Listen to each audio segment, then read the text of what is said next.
the word decent doesn't apply to me.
This man is not a hero, he's a criminal. Shut up!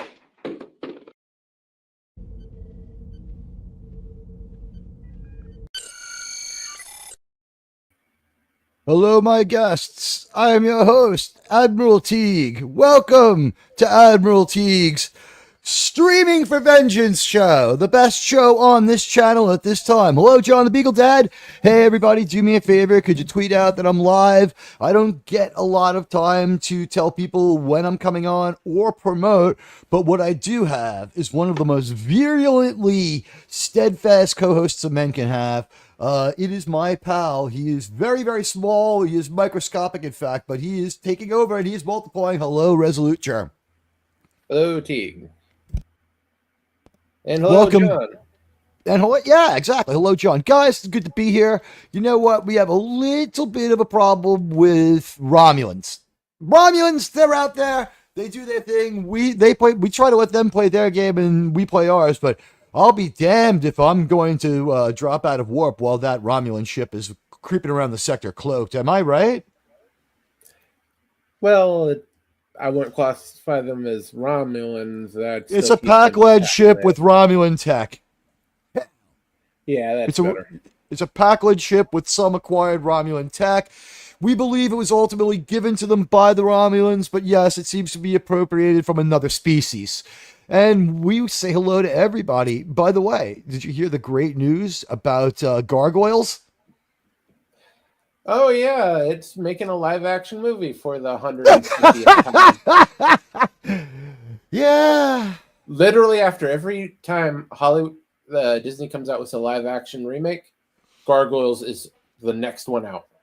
Because if you're a simpleton, you'll believe it. Apparently.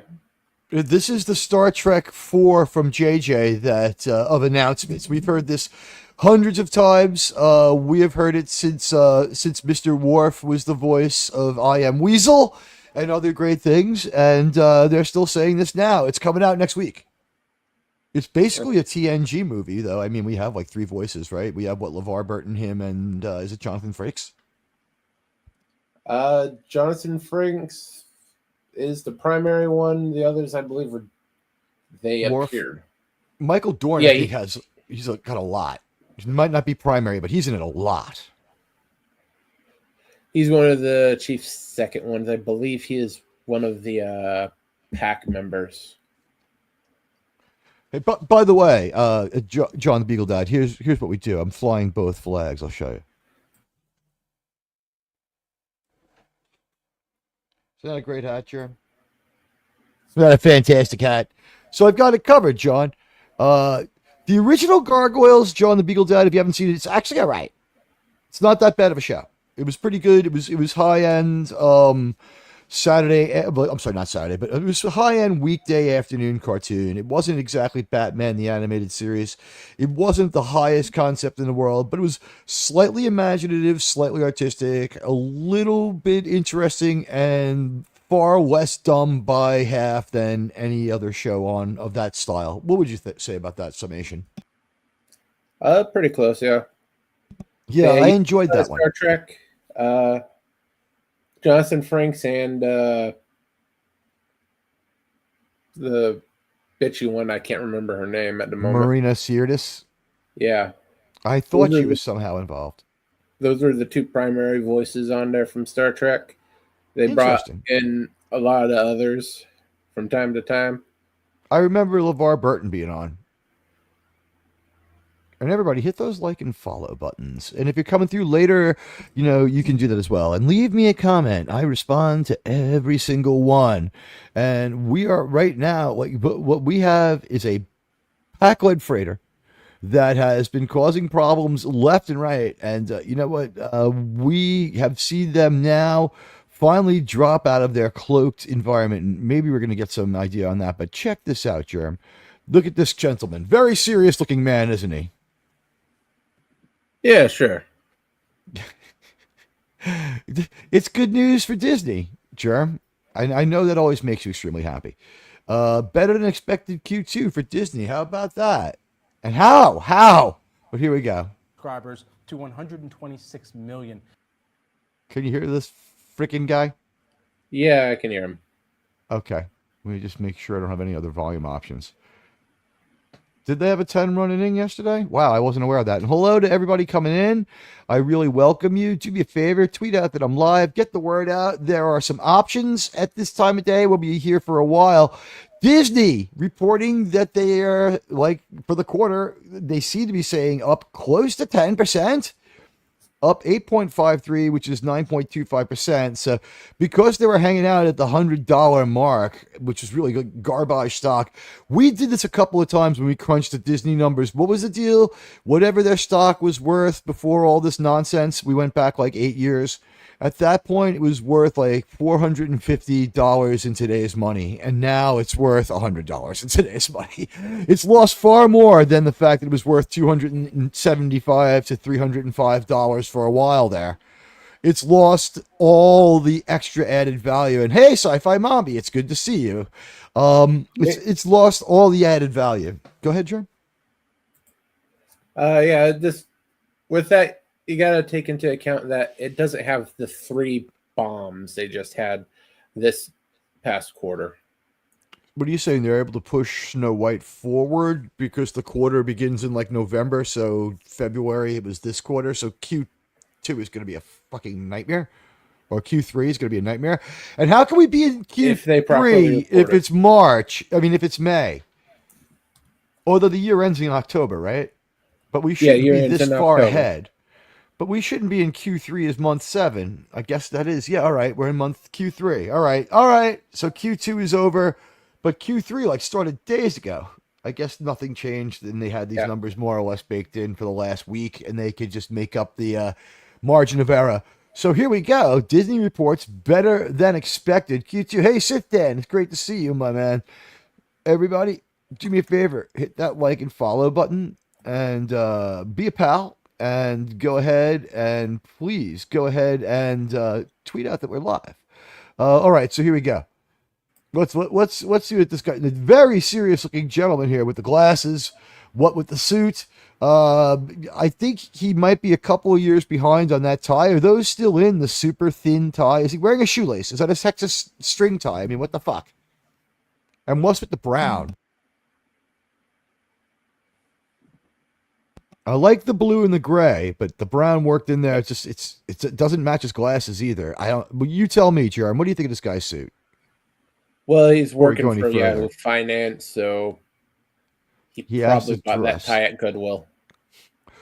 I don't know about the spread collar shirt. That's pretty ridiculous. Yeah, Goodwill sounds about right. If you were wearing that shirt in your early 20s in 1960, you're 90 now. Yeah, your clothes are at Goodwill. Disney shares are on the move after topping second quarter expectations and raising its full year outlook, citing strong performances from its theme parks and streaming business. The company. Now, the theme park thing is, I guess what happens is it's baked in that you're going there. They give population theory to be part of this. And what they do is when you hit there as a theme park guest, they sort of like, there's a lot of like hidden fees that you can't not pay them. They've got you too much by the balls. Like once you get there, you're like a few $100 in. And if you don't start spending 60, 70, $80 here and there more, it's like the stakes keep raising. It's the same thing over and over, right? It's like you have to get to the park for fear of missing out. But then once you get to the park, you find out the park is open for 10 hours, which gives you the time to see 3 rides for $86. Yeah, and it's not including the Californication of their parks. You have to add at least 35% to all Disney costs. Well, I don't think they do business California. I'm gonna be okay, but the thing is, the more profitable park is Florida. I don't know if you know this, but the Florida one's like 10 times the size of the fucking one that's in California. Yeah, The one in California is inside a city. The one in Florida is a city. Disney World makes up, I believe it's like 60% of their worldwide park income. Disney World, Florida. Yeah, Florida. Disneyland, Disney Adventure, right. all that stuff. That's all bullshit. Basically, yeah, everything else around the world makes up just a little bit less than Disney World. And now we're opening up a new one. It's Disneyland Auschwitz. Might as well be. What the fuck? I mean, they only market to these pixie dusters and these Disney adults who they have weeded out anybody who doesn't have a deeply left-wing toxic opinion. Like, you are no longer in the political spectrum of Americans, in my opinion, if you are down with some of this Disney stuff. You're in the political spectrum of like the Chinese Communist Party and other nonsense like that. If you're doing this stuff, if you're watching this, but you won't be seeing any of that stuff in the Abu Dhabi one, because certain things they like to push here very, very much is no, very, very bad. Literally, it's free flying lessons off of a 15-story building type. You could lose your head for holding hands with another man. Sure, we would be prosecuted there. All right, everybody. I'm so glad you're here. Critically Thinking and Drinking is here. Critically Thinking and Drinking is the greatest X-follow you'll ever get. I think that he earns those 8 quarters every month, and you can sub to him there. We are in a knife fight here on the YouTube, and you know what? It's exciting. It's exciting. Competition has brought out the best in people since the beginning, and as a capitalist, I'm very sure that I'll prevail in any competition because some commie, right? Some commie. What's up, my man? He toasts us all. Doc, it's good to see you. Hello, boys. Hello, Doc. Doc had a few interesting thoughts today. We were talking back and forth about a few things, including Germ. Today is the anniversary. We'll go back to this in a minute, but yeah, Disney up for some uncanny reason. It's the anniversary of Star Trek 09. Oh, joy. Yeah, on this day, yeah, what is it, 16 years ago on this day, Star Trek 09 dropped. And when I say dropped, I mean it still hasn't hit bottom. The after effects of Star Trek 09. Now, it has been pointed out by a few people that this can be an enjoyable trip to the movies, Star Trek 09. And I would say, meds. Well, I mean, here's the thing. Most people are normies, right? So they walk in there, they hear Kirk, Spock, McCoy, Scotty. They're like, okay, it's Star Trek. They see the aesthetic. They're like, okay, it's Star Trek. And JJ's like, I'm going to reconstruct this aesthetic. I'm going to purge out all the money I can right now. What new fans there are will be around. I'm going to go like deep into the identity politics and the woke shit. And my story won't make sense. My apple-eating Captain Kirk will be a deeply dishonest, lying scumbag student who will be made commanding officer on the same day that he gets caught cheating deeply. Yes. Well, you know what? It was an interesting conversation. Let's see. Subscriber count is not exactly accurate as monetary value. They're counting Hulu and ESPN, including promotional fees and subscriptions in that total. There's no defined breakdown on them. Oh, I would say Hulu is probably doing better and making more money than Disney Plus. What's the Disney Plus show that is original to them that's making money? Bluey is from France. They buy it.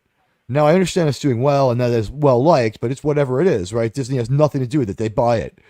On Hulu, they've got Only Murders in the Building. You've at least heard of it, right? I mean, I don't know if you're going to go watch it, but you've at least heard of it. Hello, Lombardi, Yeah, 1969. Have you ever watched it? Have you ever watched it? No, I don't like that sort of stuff. For what it is, like Steve Martin is still Steve Martin. He delivers you a Steve Martin performance. You know what I mean? It's like it's not a disaster. You know what I mean? Like Martin Short is Martin Short. If you like Martin Short, you're going to get a Martin Short precaution. The days where Netflix was easy to catch seasons of almost every show, and Hulu is where you caught what you missed the night before. Yes, simpler times.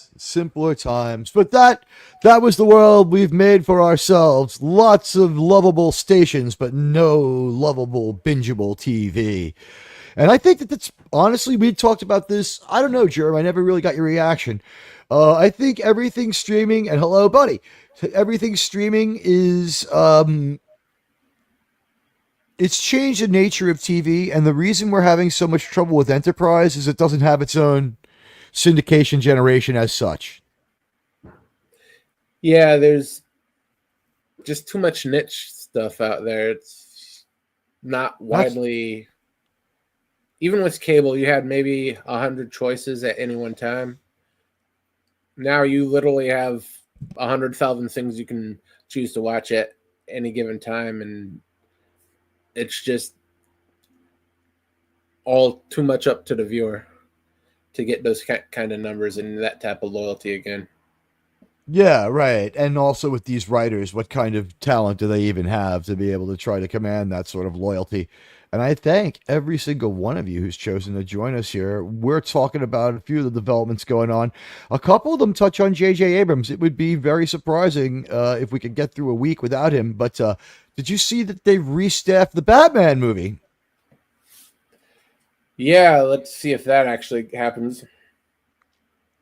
It seems like they have something to work with Penguin, but the Penguin movie now could exist without Batman, I guess, because that guy owns it. Someone should come up with an idea of combining all the streaming services and calling it cable. It's true.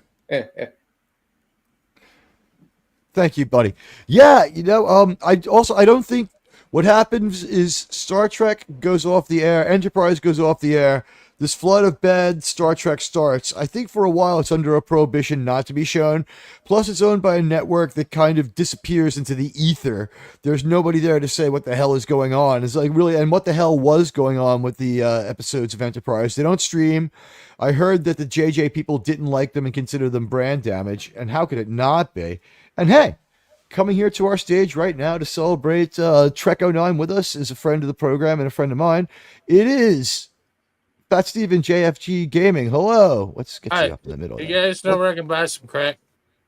Yeah, actually, I could go get some out the outside right now, and I'll just press it up against the keyboard. I would love some. Preferably an 8x10 glossy of butt crack. There you go. How are things over on Bumble? Is it still down? I think it's still down. It could be going up and then down, and making awkward entrances is what I'm known for. So how is it? That was great. I was glad to have you on. You haven't been by in a really long time. Well, that's because I'm a social outcast. I only stream on things that are green. I'm glad that you made an exception to come here, but I have my green friend, Resolute Germ. I don't know if you met Germ when last time you're here, but welcome. The weekday is kind of more of a talk show, and we've been talking a little bit on and off this week about the GTA trailer. And you had like a one-line summation of it that I thought was pretty on point. You want to tell us what that post was? Yeah, you did. I did? You did. I don't remember this. Where was it? I have to go look through my Twitter feed now. Where's the gameplay? I said that? Yep, yeah. You know what? Whoever wrote your tweets for you did. Okay, I don't remember, but okay. Yeah, well, there was no gameplay. Yeah, I mean, what's to say? The movie looks better. right? The movie they're making looks better. Hello, Jedi Master. I guess it depends on how things look out. Well, it doesn't look I'm like not a it has- GTA player. I'm not a GTA player. Like I haven't even played 5 really. I'm not like I've never got into the trend of it, if that makes sense. It does kind of make sense. GTA had a huge gap between games. What are you playing right now? No Rest for the Wicked, Repo, Claire Obscura Expedition 33, Dreadway, any other betas and alpha tests that come out, Arc Raiders, pretty much everything. Marvel Rivals. Yeah, I never know what I'm going to see when I go by your channel, but it's always a fun time. And if I could It's pull all up your link impressive. right now, I would. Oh, don't worry about it. You don't have to. I Thank would. Yeah, just Rumble is in a. I thought that maybe you couldn't get a slot or something, so I went over to Rumble. I'm like, I wonder what it's like over there, and it was just a white page with the 504 error or whatever it might have been, and they're just down. I assumed that there was just a news event so big that so many people logged on they crashed it, because we've seen that happen a few times. Because I split over to there almost all the time. Yeah, they're saying DDoS, but that's nothing more. It could be that as well. It could be a login issue, but yeah, these are becoming rare. But usually it's a DDoS that causes stuff. It is a lot more rare than it was 3 years ago when I first started splitting the streams over to Rumble, where it was like a third of the time. Hey? Oh yeah, that's a lot of What- change since 3 years ago till now. So yeah, the platform is much different. What's the biggest piece of misinformation about Bumble right now? I don't know. What have you heard? I can confirm and I can deny. They're brand new, That's a given. but they're from 2010. It says in their masthead. I don't know. I haven't been following that That's one. when the Go ahead, company Jared. was founded. They actually didn't go live for about, I think, 3 or 5 years after that. Fair enough. I guess somebody buys an idea and just sits around and waits till they can market it. In this case, I know it's owned by a New York City investment fund, or it was last time I checked a few months ago. Cantor Fitzgerald is listed as the owner. Oh, I don't really fall into that background. I just use it as a backup library source, especially after Convoy. I needed somewhere to back up all my streams. So Rumble's where I started simulcasting back when that was happening. What was that, 22? Yeah, you've been doing this a while, and you're great at the Rumble thing, because with what I would consider everything against you, you managed to hold 30 concurrents, and you're on there doing great. If you consider that great, I consider it just a normal day. But thank you, I appreciate the boost up and hello, Germ. I feel kind of rude not saying hello earlier. No, that's It's okay. fine. You are kind of rude. It's okay. Yeah. I'm a full blown It's good to meet racist. you. It's really hard. It's really hard to have manners and racism in the same mentality. You know. White Well, people- you know, if anyone can pull it off, I think it would be you. Oh, I hope so. Yeah. Yes, you're one of the most well-mannered istophobes I know, Yeah. and you know, when you put that hard R in there, you're saying it with like an aplomb and a it's certain no longer gravitas. it's no longer a hard R. It's now an A followed by an HH. If everyone gets the, it's now thanks to Kanye. It's now thanks to. Oh my Kanye. God! I put him in my. Everyone's Thank you losing for their shit. reminding me. Everyone's What losing their the- shit. Everyone's losing their shit, and I'm like, dude, if you take out the lyrics, this song's pretty good. It's strangely compelling. It's You're so right. The catchy. It's- ASMR Yeah, music yeah, that's going yeah. on. Just take But- out the lyrics, but like at the same time, I'm looking at it different ways. I'm looking at, man, the guy is literally using like terminology from like that people would like literally stop dead if they were called that. And it's been used so much now to the point where it has no more power that it's nothing more than a freaking lyric. And that's one way I look at it too, how he's using it. I'm like, they literally just took the white supremacy. Sorry, I'm gonna be quiet. 'Cause I don't get you in trouble. They literally took like The a vanilla, saying the from history. vanilla, Yeah, they vanilla took the history. elevation. Yeah, they took a historic saying and he turned it into now a song lyric, and people are losing their mind. And I'm laughing here. It's not going to be a hit song, but like you said, the It is music. going to be a hit song. That's the The problem. music is fairly good. The thing is Yeah. that Kanye was given his record contract because he was a really good producer. Well, whatever's So- going on. Well, I think he should do he should do a collab remix with the girl who did the song Friday and just call it Hail Friday and see where it goes. Isn't that Katy Perry? No, that's Rebecca Black, I think. Oh, she they're she the was the one same using person. Auto-Tune, and Auto-Tune was coming out with it like it was her dad doing it. It was they're thinking about Friday, it's Friday. And slowly, you're putting your head closer to an anvil, and you're asking your next door neighbor just to hold the sledgehammer a little higher up. Pretty much how it goes. There we go. We got your tag. Check out Steven on Rumble. He's the best. Don't do We'll it. say the word here for him. And thanks for stopping by. Awful sorry for making it awkward. I apologize. Yes, it won't be awkward until what they call the second introduction, when you, me, Germ, and George Michael all pile out of this men's room stall together without any drug paraphernalia, making it quite obvious what was going on. I'm starting George to press Michael coming back reincarnated? That's my first question. You know what? Honestly, if they could bring anyone back as a Jedi Force ghost, how perfect would it be to have him in Disney Plus? Just like one of the Jedi sitting there with like the aviators on. It's just George Michael. I'd rather have Michael Jackson first. I think we do. Let's have both. And Prince. No, Prince can come after, but I think Michael Jackson first, because he's literally bordering the lines of black and white, and he'd be a great great Jedi. You know what? Never mind. I need to know this now. We're going to give people a choice. I'm going to end this poll. Let's see. How do you feel about game trailers that don't show gameplay? Only 9 people responded, but here's what we got. 67% think that they're bullshit. 22% said you need to see the gameplay before the game's release. And everybody liked and followed the stream. Thank you, guys. Yes, and I do apologize. This is not the normal TIG programming, so I apologize. No, this actually is. Oh, it is? Okay. During the week, we have guests, and like the Star Trek thing's just Saturday night.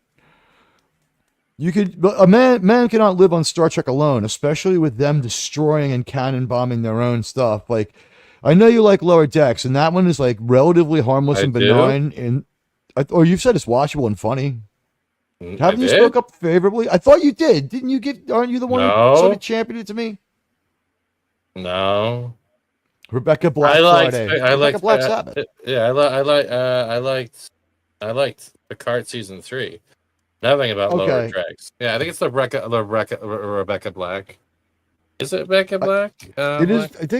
I think you're right. Yeah, Rebecca Black, Friday, 2011. Yeah. That was right. All right, here we go. You can only bring back one as a Disney Plus Jedi. Let's see, Prince. Michael Jackson, his dance moves would be crazy with the lightsaber, wouldn't it? Should he be Master Prince, I guess? Master Prince. I don't know. Master Rick James. Michael. Bring back Rick James. That's what you do. Give Rick James a chance to be a Jedi. Master MJ. Yeah, and Master Rick James. Yeah.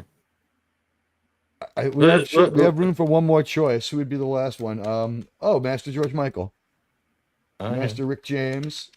Master Rick James would be funny because like, what did the Force hand say to the face? Master George Michael, I think, would be hilarious. Like, think of his force powers. Like, he walks up to a guy and just waves his hand, and the guy's like, yeah, but that'd only work if he had faith.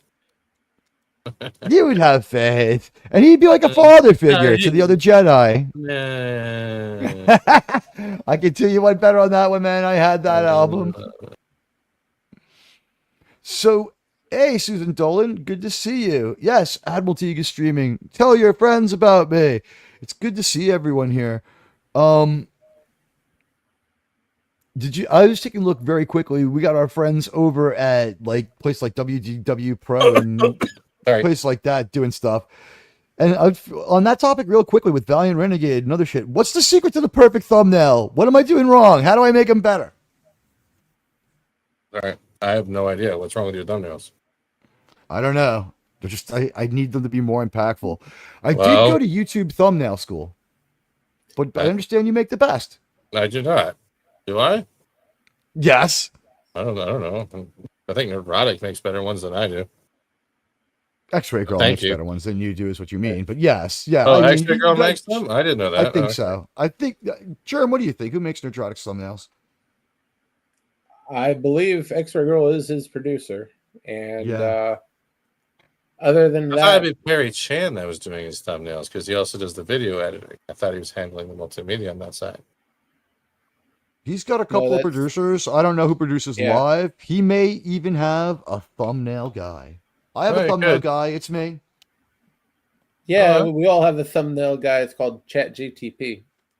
Oh yeah, that gets It actually does very well. YouTube loves AI generated photos like that. Apparently, I don't know. Just all I know is that Steven's my thumbnail hero.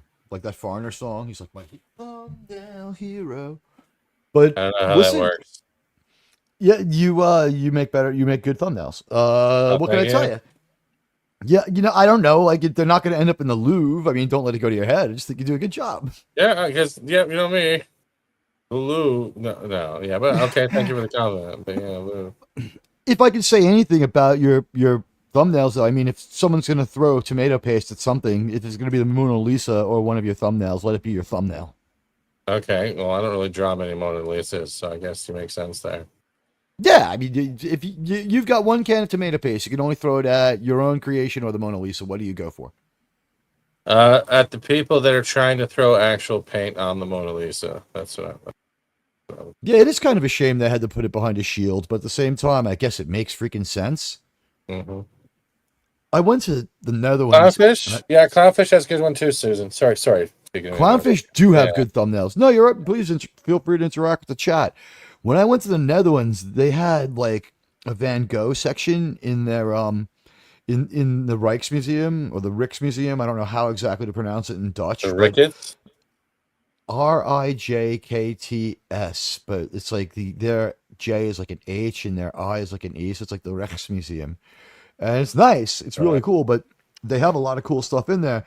But one thing they have is like Van Gogh's like dresser drawer where he kept his stuff and like his standing desk that he opened up to like keep his paint in. And you could just walk up to it and like open the drawers and look at it and touch it. It was weird as fuck. European museums are strange. Which drawer had the ear in it? I looked around. I could not find the ear. I think he probably had a dog. I think that's why he cut it off. I think he did it to feed his dog. I don't know. Okay. Michael Jackson would be coming back looking more like the Fiend in American Werewolf in London, or like himself from Thriller. I wonder how that poll is doing. Let's see if we got any votes yet. 6 votes. Master Prince is leading with 67%. Master MJ and Master Rick James at 17%. No one wants any part of Master George Michael. No surprise there. But hey, we had to do it for... He's the DEI hire on the poll, right, Steven? I don't know. I don't really follow the DEI practice anymore. They've kind of died down a bit. Yeah, kind of. I mean, they doubled down on them in Snowbilly Land, but I guess that's something that you've kind of gone on record as being against. Really? Well, Canada, yeah. Oh, I turned off Canadian politics after we voted Liberal again. I don't really follow it anymore. I'm waiting to hear either of two announcements. Alberta secedes, Carney steps down, or magically they found leprechauns in the Arctic. That's pretty much my three. That's the only thing I don't care about the news at this point. If they find I don't leprechauns in the care. I Arctic, can't, man. I'd rather just wake up every day, do my job, make sure everything at home is running fine, make sure my dad's okay, and do a couple hours streaming, playing games with friends, and go to sleep and repeat. Live simply, live comfortably, be freaking happy. It's pretty easy. It's pretty easy. you got to go in there, turn on your games, tend to your internal economies of the games, kill a few people, and then you just go about life. You just have to, like you said, rinse and repeat. But you did do great work on the trucker convoy. You were like one of the first people in there talking about it. And what were the consequences for you on that one? And first, it was demonetization pretty much after when we got to covering the American one. But we got it back, and then we lost it again like a year later. Oh my God! Wait, so we lost demonetization twice. We got demonetized twice. Well, thanks for coming by, Steven. We're gonna let you go now. Oh yeah. It was go ahead. Supposedly reused content, so most of it was because of our streams and shit. That's why I started using that just happened to Gourd King. What does reused content even fucking mean? It's like a flagging system where they think you're not transforming stuff, or it looks like it's just another re-upload or something, and you'll get pegged by it once in a while. They don't do enough descriptions anyways to figure out what it is, so you have to go through with a fine-tooth comb to figure it out. I just got overtired of it because they did it to us while we were live, so we're watching everyone's name go from green to gray, and I'm just like, all right, let's see how Rumble is. But damn. I'm not bothered by it anymore. Like again, like you're going to stream on a platform. You're either going to have a great time, a good time, or like you're like, why didn't I go here first? It's like the job market. You're going to have good days and bad days. You're going to get an interview. Some days you're not. It's the same with you're going to be monetized one day and monetized not. Like getting fired doesn't phase you after a while. First time hits you hard. Second time you're like, oh, okay, I probably did screw up. Go to the third. I mumble a lot. Sorry, I'm hitting the vapes kind of hard today. Don't worry about it. Would that be nicotine vape, or is it perhaps some THC? Oh, it's not. No, it is. I have the nicotine vapes, but these ones are called box hots, and like because it's legal up here in Canada, so I can literally go onto a Canadian site, and as long as I do it before like certain time, they'll be at my they'll be at my house. They'll be at my condo before 10 p.m. that day. I don't. And How do you this feel is about this government one? funded. It's government funded. It's freaking awesome. I get my pot from a store across the street. No, I can see that too. If you got a legalized vendor or an underground vendor, we've had stuff like that. Like I remember when we used to have shops that would like sell single cigarettes for like 25 cents when I was doing courier work in the downtown core. Like I remember all that shit. Now, But the Jersey, vapes are Seattle, cool. that's notorious. That's a notoriously drugged out and bad city. What goes on in your city as far as how people get drugs? Nothing. I don't know. I don't really leave the house, dude. I literally don't leave the house unless I have to. I do my work. Everything's online and on the computer, so I do what I need to do. I There take care are of the 4 dads full time. dispensaries within 2 miles of me.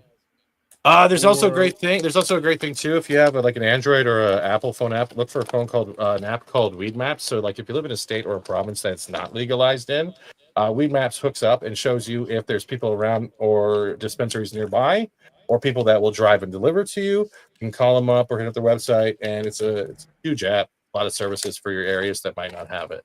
I'm not promoting it. I'm saying there's other ways around it, especially when it comes to like for me, my spine's screwed up from the car accident. So it helps with the spasms, it helps with the sleep, it helps with the movement. You put me in the mood. I'm going to smoke some right now. I'll just leave my camera off. Okay. I use the vapes because the disposables are pretty good as long as they come fully intact and they can last for a week or so. I have those for situational use. Like when I go see my mom, she tends to be extremely insane. So what I just do is like while she's on her rant about whatever she's watching on TV, I just vape away. This is why I like X. I don't really know much about Rumble, except it seems to be gaining momentum. It is gaining momentum. Once you figure out how to set up static keys and shit, critical like setting up like static keys, and how to set up an RTMP or using like Restream or StreamYard and just setting up multiple platforms with the RTMPs. Because I don't know how to stream to Twitter, right? I still haven't learned. I just don't have the time for it. Just click in your Twitter account. It was like for me, it took like 1 minute. For me, it won't sync and it won't go live when I press live. So I just not have. Oh, you have to have monetized Twitter. I have to. What do you mean I have to have monetized Twitter? You have to have not monetized. You have to have paid for Twitter. You have to have check mark. Yeah, I do. I have a blue check mark. Yeah, but do you have middle blue check mark or bottom blue check mark? It's middle or higher. I'll have to check that. $2 Twitter, I don't think you could do it. $9 Twitter, you can. I have $9 Twitter. You should be able to do it. Yeah, that's strange. But then again, the Periscope integration didn't go great. Yeah, but like RRTNZ is here. Wait, by the way, he says, "Why there's no Ty Cobb Day? Because he had a reputation for being such an arsehole that they had to get a real life arsehole to play him in the biopic for realism's sake." That is a great baseball fucking movie. It's hilarious. His meltdowns, his rantings, his narcissisms, and everything is fucking hilarious. He was a madman, and I guess he was financially a genius, and he was a really good baseball player. But no, the Ty Cobb Day comment was just to be a troll. That was just to be a troll. Yeah. But I don't know, Jerem, what do you think? Ty Cobb Day, would you go? No. No, why not? He had 297 doubles. Sports are dead. Triples, yeah, I'm going to Edgar Martinez Day. Edgar Martinez. But Edgar Martinez was a nice person. Like Tiger Woods Day. Yeah, that's it. All you need is Tiger Woods Day. Tiger Woods Day. Now, what I want a Tiger Woods Day. In baseball or in golf? Yeah, golf. Of those three, which baseball, one of them didn't beat up his wife? If it's baseball, I want Michael Jordan Day. how about a Tiger Woods Pacific Coast Highway Grand Prix Road Rally? That's a lot of words. Well, if you get the cannons firing off golf clubs at the cars as they go by. You know what would be one great thing is like at some point during the course, his ex-wife gets to step out from behind like out of nowhere and try to helicopter a golf club through the back window of his car again, like she did when they broke up. That was one of the most. How much skill does that take? He was angry. He was angry. She helicoptered. I think he was driving away. What's her name? Bridget? Was that the one? Bridget? Brittany I think it was Elle Woods. Oh, Like in Legally Blonde, I think her name was Elle, but she was like the former Ellen Nordegren or something like that. Like she's from like Sweden or something. She was somebody's nanny. But when she found out all the crazy stuff he was doing, he was like trying to drive away, and he had like whatever vehicle he had. She helicoptered a golf club through the back window. It went through the back window of the car. So they say, hit him in the back of the head, and that he went out cold and drove into the fire hydrant, and that's how he got all fucked up in the crash. Jesus. I'm saying that should be a sport. Oh, a Kobe Bryant Memorial Helicopter race? It's not too soon yet. It's not too soon yet. It's soon enough. The government stays away from the helicopters. We won't have the. Can we have the Barry Bonds? incident. Can we have the Barry Bonds steroid run then, please? How about the Barry Jose Bonds? Canseco meth marathon. Let's go. Let's have the Jose Canseco, Barry Bonds, Mark McGuire, Sammy Sosa home run derby, where all of them come in and they see if they can hit more home runs, as many home runs as they can hit in the time it takes for a totally juiced up thoroughbred to run around the track twice. Just give me the double World Series winning Blue Jays, okay? Just give me that team. Joe Carter, Roberto Alomar. Give me all those Blue Jays. Send me back in time and give me those 2 World Series back. That was a long time. Well, yeah, it was. Talking about those Blue Jays. Baseball died after that because the strike happened. Well, no, baseball makes a comeback for the 2000s with the evil empire, the Yankees, and then it dies a terrible death at the hands of the Red Sox. What would you know with your 110-yard football fields? I don't know. Can we have a Thelma and Louise memorial bungee site? I want a Thelma and Louise remake, but I want it to be really graphic and hardcore lesbian, and I want them to do more violent crimes, and I want it to be Anna de Armas and Sydney Sweeney. What do you think? I'd watch that movie. I'd watch the fuck out of that movie. You want Natural Born Killers renamed Thelma and Louise? Thelma and Louise and Natural Born Killers have a lot of common DNA. Yeah. Yeah. Typical Ridley Scott movie. You never know what you're going to get. I made my comment. Honestly, there's a lot in common. Like, think about it. It's like in both movies, people go on a disastrous, fatal road trip to escape some form of like patriarchal oppression, right? Like one's got the bad dad. Isn't Thelma and Louise? They have shitty husbands or some crap like that. I got to admit, Thelma and Louise isn't exactly burned into my mind. I thought it was just everyone getting away from family reunions. I think one of them had a shitty marriage too. It got really quiet. Yeah, no, I was just checking a private chat and looking over at the comments and seeing how everyone's doing. Richie Valens and the John Denver Memorial skydiving event. That would be pretty funny. That's not too soon. It's a little mean, but it's not. But it would be funny. What about the Buddy Holly Memorial Air Flight? Richie Valens is on the same flight, so yeah, this could be the same thing. We could have the Richie Valens, Eddie Cochran, right? Richie Valens, the Big Bopper, and I think that's it on the plane. Ooh, I got one. I'm on the Kurt Cobain gun training hour.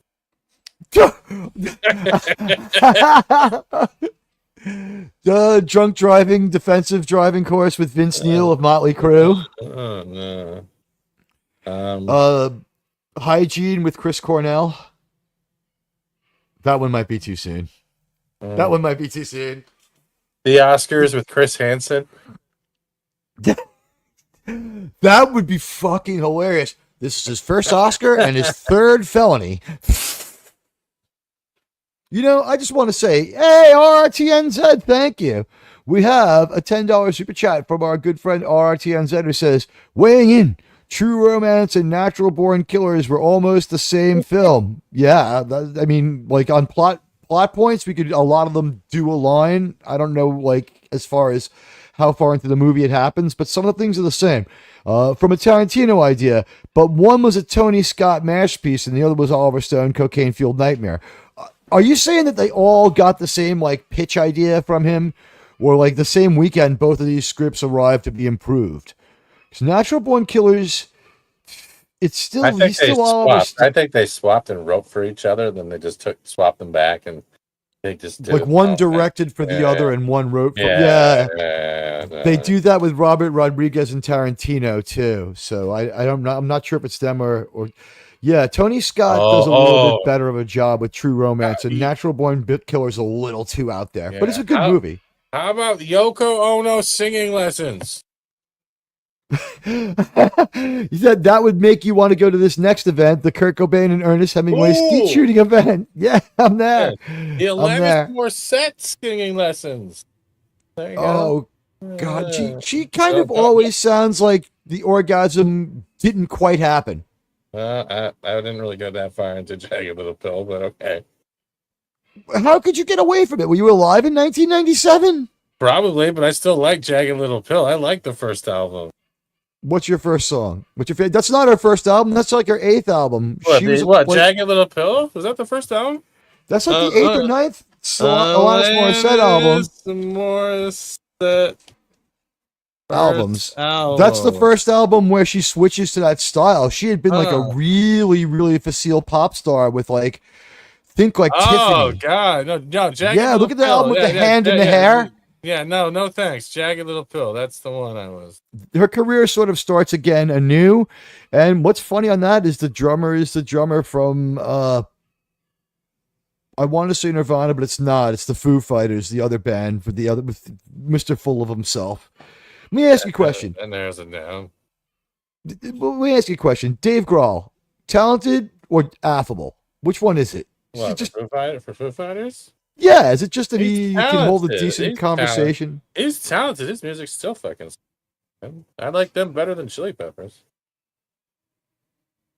Chili Peppers are a hair better. I think there might be more sum total good Chili Peppers songs. I can't name a song after There Goes My Hero from 2000, 25 years ago for Dave Grohl's band. I mean, I know you got Pretender, and then you got Monkey Ranch, and then you got you got Skier over there, and then you got Learn to Fly. Dude, stuff out there. Don't get tied up at the Michael Hutchins and David Carradine Safe Sex course. You know what? I mean, maybe outside Victoria's Secret, so he had enough nylons and belts on hand. If you know who she is, Michael Hutchins once dated Kylie Minogue, and I'm guessing that after that, like, just normal sex with women wasn't good enough, so he had to try different weird things to make it more fun. Because I'm going to imagine after Kylie Minogue, you're sort of mentally done in after that one, man. It's ruined for the other women. But you know what? Yeah, like the Kill Bill school of sexual deviance is. What are you going to do? Pee Wee's Herman of Never mind. I'm not going into that one. The Pee Wee Herman theater trip. I love that the one person who defended him that stands out in my mind was Bill Cosby. Came out day one and said there's nothing wrong with it. Oh no, not in a public baseball stadium. Bill. No, I don't think if he did it again in a baseball stadium, that's messed up. But he did it in like a freaking rub one out kind of movie theater. They used to have them before people had home video. Okay. So wait, so what's your favorite Jagged Little Pill song? I don't remember. I've got to know this one. I don't remember. I know I listened to a bunch of them. It was probably all the one-hit wonders off. Would it be ironic, the song where nothing's really ironic? No. I think You Want to Know, Hand in My Pocket was good. That's a good song. You Live, You Learn. Yep, okay. Yeah. That one's one of the better ones. The bigger the song on that one, the less I like it. Like, You Ought to Know just goes through my head like fingernails across a blackboard because I heard it like 600,000 times in 1 year. I had the CD, so I heard as much as it was new to it. So yeah, I listened to it. So yeah, there were some good ones back then. I mean, she's not the songwriter on this stuff. She just got a better songwriter. It was, of all people, the Jagged Little Pill songwriters, they had their record contract pulled. They were told that they sucked, but they wrote good songs, which is a hard thing to understand, but I guess they were just terrible live. Your lyrics Or they are were great. Your voice is shit. Pretty much that's what, sorry. The singer's voice you could judge for yourself because they had a hit. The people who wrote Jagged Little Pill are 4 non-blondes. Ah. The What's Going On chicks from about the same time as Nirvana. I think that the deal with them was they just were too confrontational, horrible, and evil looking to be marketed successfully. And they're just like, people will do these songs, but it won't be you. Oh. Yeah, this is the one thing about it. RRTNZ's right. Ironic doesn't actually contain any irony, just coincidences. Yeah. That's why someone should extend the meme with like a GIF where what Palpatine says ironic, and then like we get something from Alanis Morissette, and we could have him just react with no. But okay, Hand in My Pocket. At least that one wasn't played to death. I'll give you that one. But wow, Jagged Little Pill. Any Black Sabbath albums in that collection? Or No. what's the go-to music for Steven FSG Gaming? Electronica. Best game soundtrack last year. Electronica. I didn't really listen to many soundtracks. The music in the game. No, I just play copyright and royalty free. I pay for licensing for like synthwave and drum and bass and all that stuff, and I play that in the background usually. I watch your show, so that's what's going on. You're stripping out all the music from the game and just playing that. Yeah, been doing this for brilliant. a while. Yeah, my intro is just AMVs cut up and then layered on with other effects. That's all it Learn is. something new every day. Yeah. I'm lazy as shit. Okay. What's the best thing about being on Rumble? I'm gonna have a little more freedom of content and vocabulary. I'm not here like stepping on my tongue, making sure I don't get like anyone in trouble. Yeah, and I appreciate you remembering your third language of YouTube. You speak Canadian, American, and YouTube. It's got to be some. Do you also speak French? No. Do you speak YouTube French? No. Okay, just checking. No. So listen, hey, we sometimes talk about Star Trek here. We could talk about this one for a minute. You have told me, let's see, I've gotten everything wrong for the memory bank so far, but I'm going to say a Star Trek show. You tell me where it stands among the other ones to you. Deep Space Nine. Top. The top, did you say? Yeah. Okay. Jerem also is big Deep Space Nine fan, so you guys got that in Yeah, count. it was the pinnacle of Star Trek. Tell us why. I'm interested. The writing, the stories, how everything was going. It was where Trek had the way of going different roads. It just needed that team to get other series to work the same way. Dr. Bashir, Nepo hire or great actor? Good actor. What do you mean Nepo hire? What does that mean? His uncle killed Captain Kirk. He did? Yeah, that's his uncle. Malcolm McDowell is Dr. Bashir's uncle. So he killed Captain Kirk? Yeah, in Generations. Oh, I'm sorry. I'm sorry to hear that. I'm sure that happened. Well, it doesn't change the fact that yeah, it's a terrible tragedy. No tragedy. He lived in the Nexus. He had his time. He's good. He could come back. We could just bring him back. I did not know that Flea from the Red Hot Chili Peppers. No, did the he's voice frozen. acting. He's frozen in that tube in Picard, whatever that was. That's his physical form, right? But his spirit is in the Nexus, right? So they got his body. If they clone his body off the DNA they have, they could get a re-upload of his spirit out of the Nexus, and that's one of the things that I'm afraid New Trek will try to do. Right? Because think about it. They go there. The weird thing is this: the paradox in Generations is that they say that Whoopi Goldberg makes two contradictory speeches, one of which implies that whatever you want, or one of which says whatever you want, you'll get it from the Nexus. It'll tell you that it's happening. You'll believe it fully, and you'll have no way of not knowing, and that you can never leave. And he's like, so this is what I want to do, and I'm going to leave. And then like it happens, and you're like, wait a minute, she just told him anything he wanted would happen. So is it really happening? You know what I mean? Like they wrote a deep plot hole into their plot device.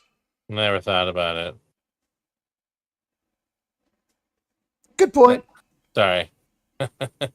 You're allowed to not think about it. What game would you be playing right now if you could get onto Rumble? Rumble's up. I already have. Well, I'm gonna probably do either Rivals or something else, and then I have a bunch of creators jumping in for Repo. So it's gonna be an interesting night as usual for Fridays. All right. Well, So yeah. I'll ask you one question, and you can there you go. I know I got you on borrowed time. What do you think of this one here? Big topic of conversation: the $100 game. Is it crazy? No, I don't pay $100 for games. I either go through CD keys or I have Game Pass. I don't even use my consoles that much. I just do everything on PC. What about just the principle that some normie out there, that me or someone else would want to play GTA 6 to the level that we would buy it for $100? First of all, is it justified in your mind in a development? No, but at the same time, what I do with my money is no concern of what you do with your money, because it's your money, you earned it, you decide what you do with it. Me jumping in and going in on someone else because they want to play and don't care about the price is none of my business. I might not agree with it, but I'm not going to harass them for it either.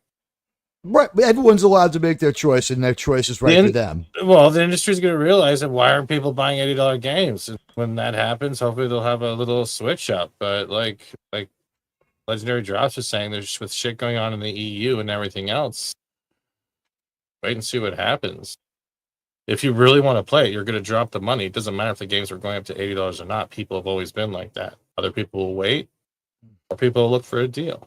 So it's not affecting me at all. I don't agree with the industry doing it, though. But it's like, what are you going to do differently except just don't give them money? Is the idea here, or the danger here for the industry, not so much for the consumer, that a couple of $100, there might be a couple of titles out there that are $100 game proof that'll sell well despite being $100 games. You know what I mean? It'll look good, and then someone else who hasn't made a game that justifies even $60 is going to say, "Well, I'm just going to make my game $100," and risk a massive backlash. How is a company of 30 devs outselling a company of 300 devs? And then get back to me. Streamlining, I guess. I don't know. Smarter idea from the beginning. 33 versus Ubisoft, let's say Assassin's Creed. Prime example. Right. Smaller studios kicking ass. Indies are kicking ass. That's what's going to happen, is that AAA is going to keep pushing that high tier, and it's not going to get the same return they're expecting. Same with the console prices increases with Xbox. I don't know what they're doing over there. But it's going to be a shining place for PC gaming and indie developers. And it's showing, like things like Repo, Lethal Company, Headliners, all that stuff. It's going to blow up there. Where it's going to go. I'm just curious if the GTA 6 is a year off and there's still no gameplay. Let me ask you this. Is 12 months off still kind of within the grace period of, all right, you put out a trailer, it is what it is. It doesn't contribute anything to the idea of whether this game will be playable. It contributes hype. That's about it. It's just a promotional band-aid to hold people over till they want to see some meat and potatoes.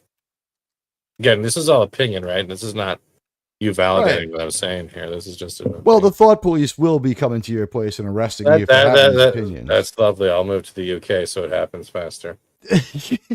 Oh my god, yeah. You know what, to our UK friends, I guess we could send them all memes, and like then we get off the plane.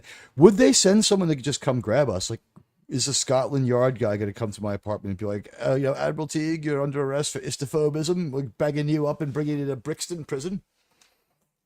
Guess it could happen, right? Okay, hold on a second. Our returns, I get what you're saying, but the same, I was raised on like TNG. I still love TNG, but DS9 hit in a way that I can always rewatch it a lot more than I can rewatch TNG. So DS9 just has that spot on a personal level. Then I got TOS, Enterprise. I hardly got into. Voyager will be my fourth. Like it. Then you got like the animated TOS and all that stuff. Lower Drex, I don't care. But yeah, DS9 is just it's just that Trek for me. It's me. That's what it is. We all have It does our have own. that help of not being bastardized by a sequel series. Yeah, at the same time, like I look at DS9 the same way I look at Voyage Home is my favorite Trek from like the original. Like I like the humpback whale shit because it has just the right amount of humor and sci-fi. That'll be whales, here, Captain Admiral. Sorry, I fucked up. Admiral, that'll be whales. You know, like she just said one-liners like shit like that, man. And then that's brought back in the TNG when we had that one episode where Scotty hides himself in the transporter with the Dyson sphere. Like there's like That was a great episode that had a lot of like the Dyson sphere. Like it's undoable except for the most advanced of civilizations, but that's like a viable and kind of deeply interesting scientific theory there. That guy had like two good ideas that ended up in Star Trek. He also had the V'ger idea. Yeah. But like, okay, I'm not looking at the emissary of the god shit. Yeah, that's stupid. But it's like it's trying to like they're looking. He's looked upon as a religious icon, and everything's planned. Big freaking deal. I can look past that. Everything else though, I freaking love. Like you don't have to agree with me, but I'm also not going to change my mind based off a viewpoint either because just I love that Trek. I do. Hey, you know what? It's a worthy Trek show. It's real Star Trek. It's real Star Trek. It's real different Star Trek, but they don't go around breaking Star Trek rules that much. They definitely save the Ferengi and make it from these weird little dwarves freak me out to, you know what, here come those crazy Ferengi again. What will their conniving ways be?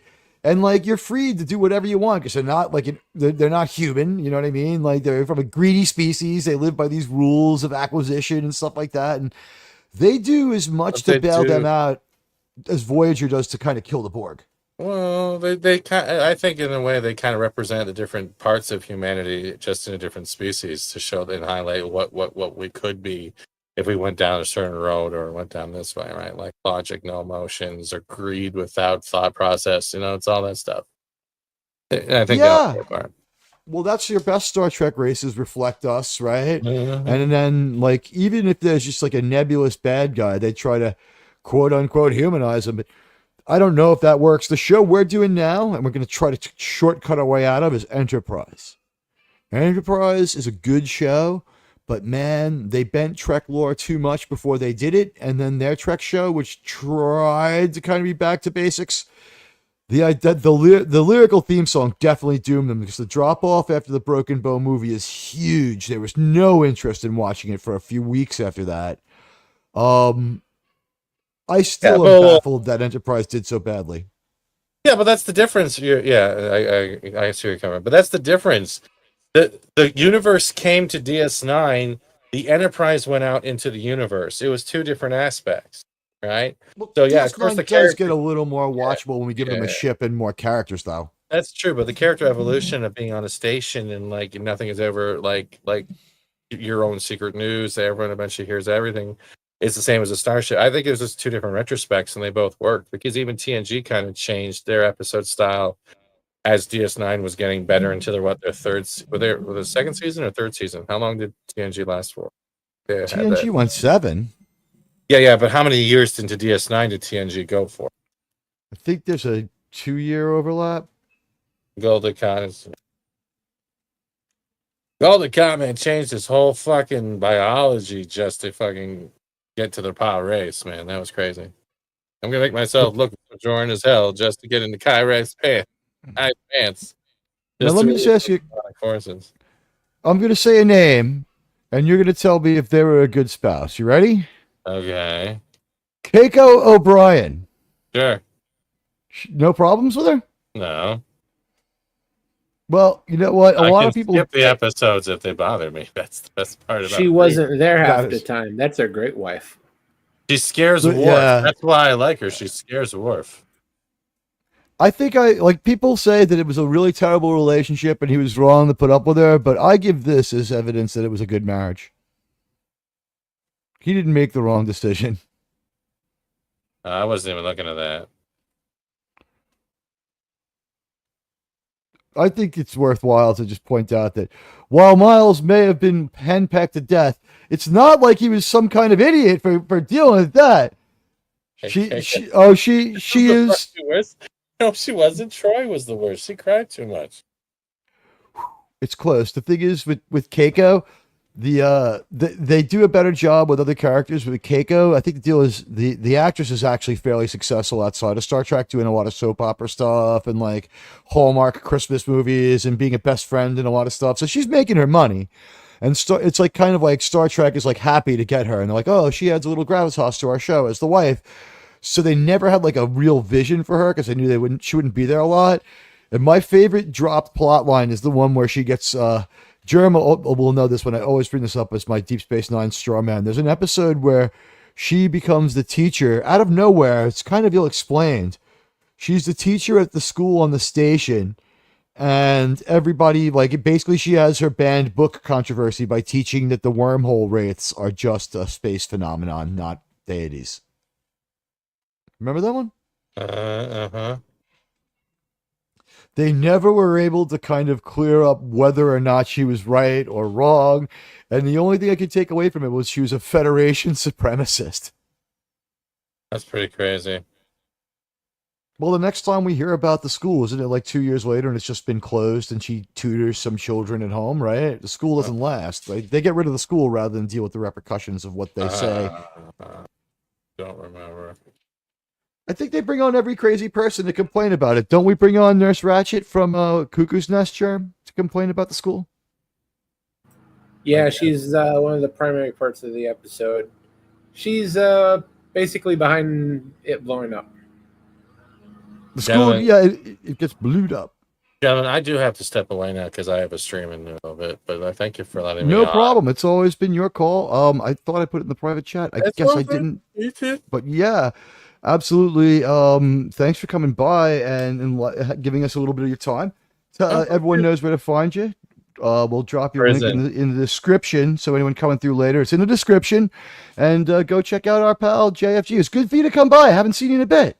Thank you for having me. It's been fun. I hope I didn't cost anything. You were great. Nothing's broken. We still have a show, and we got a chance to talk about Keiko O'Brien. Anyway, what can I tell you? Oh, that works out then. All right. Well, I'll see you guys. Chat. Everyone have a good day. And It's great seeing you, buddy. thank you very much. Seeing you too. Take care. Yeah, good seeing you. Bye. Guys, Fat Steven, JFG Gaming, FSG Gaming. He's the best. We love Steven. He's a lot of fun over on Rumble. The link will be in the description of the show, and it was in the chat earlier. So check that out if you ever go over to the other side, to the Green Team's broadcast booth. And that was a lot of fun. Never know who's going to drop by here on Streaming for Vengeance, the show where you get what you pay for. Hey, everybody. Germ, what do you think? Should we go back to this incredible coverage of the of Disney's profitable quarter? Sure. Their stock price, I think it's safe to call this. Now, this is the Paramount also had an earnings call, so let's take a look back at the Paramount earnings call is really bad. Paramount Plus is worth $11. That sale is about to go through, though, so maybe we'll have some fortune with that. I can't believe that's not Paramount Global, that's Paramount Plus, but what's more surprising, that it's still within $1 of what it was a year ago, or that it hasn't fallen off the table? It won't fall off the table with a merger on the horizon. Finally on the horizon. And that's why I think that they took the date off of Star Trek Strange New Worlds. All right, let's check out our pal here. He's very serious. He's got a thrift store tie and a spread collar shirt. Company adding 1.4 million Disney Plus subscribers in the quarter, bringing the total number of subscribers to 126 million. There are 280 million Americans and 126 million people worldwide have Disney Plus. I would say divide that by 3 because if you get the bundle, they count 3 subscriptions. Not to mention, well, let's say this. Let's divide a third of it by 3, right? And then say that a third of it is people who really want to have it. And then 1/3 of it is like, if you have a family of 4, you probably have a Disney Plus offer on a rolling basis for 3 months, right? Your kid needs a new cell phone. Then your wife needs a new computer. Then you've got to get a new cell phone. Then the other kid gets old enough to need a computer. You know what I mean? Yeah. So if you have a family of 4 without ever having it, I mean, things have to fall exactly right in the calendar, but you get the idea. You have up to like 12 months a year worth of potential Disney Plus packages for free. You know what sucks? I was offered free Paramount Plus, but I'm not allowed to combine it with other offers. My commercial free Paramount Plus is still just $8 a month.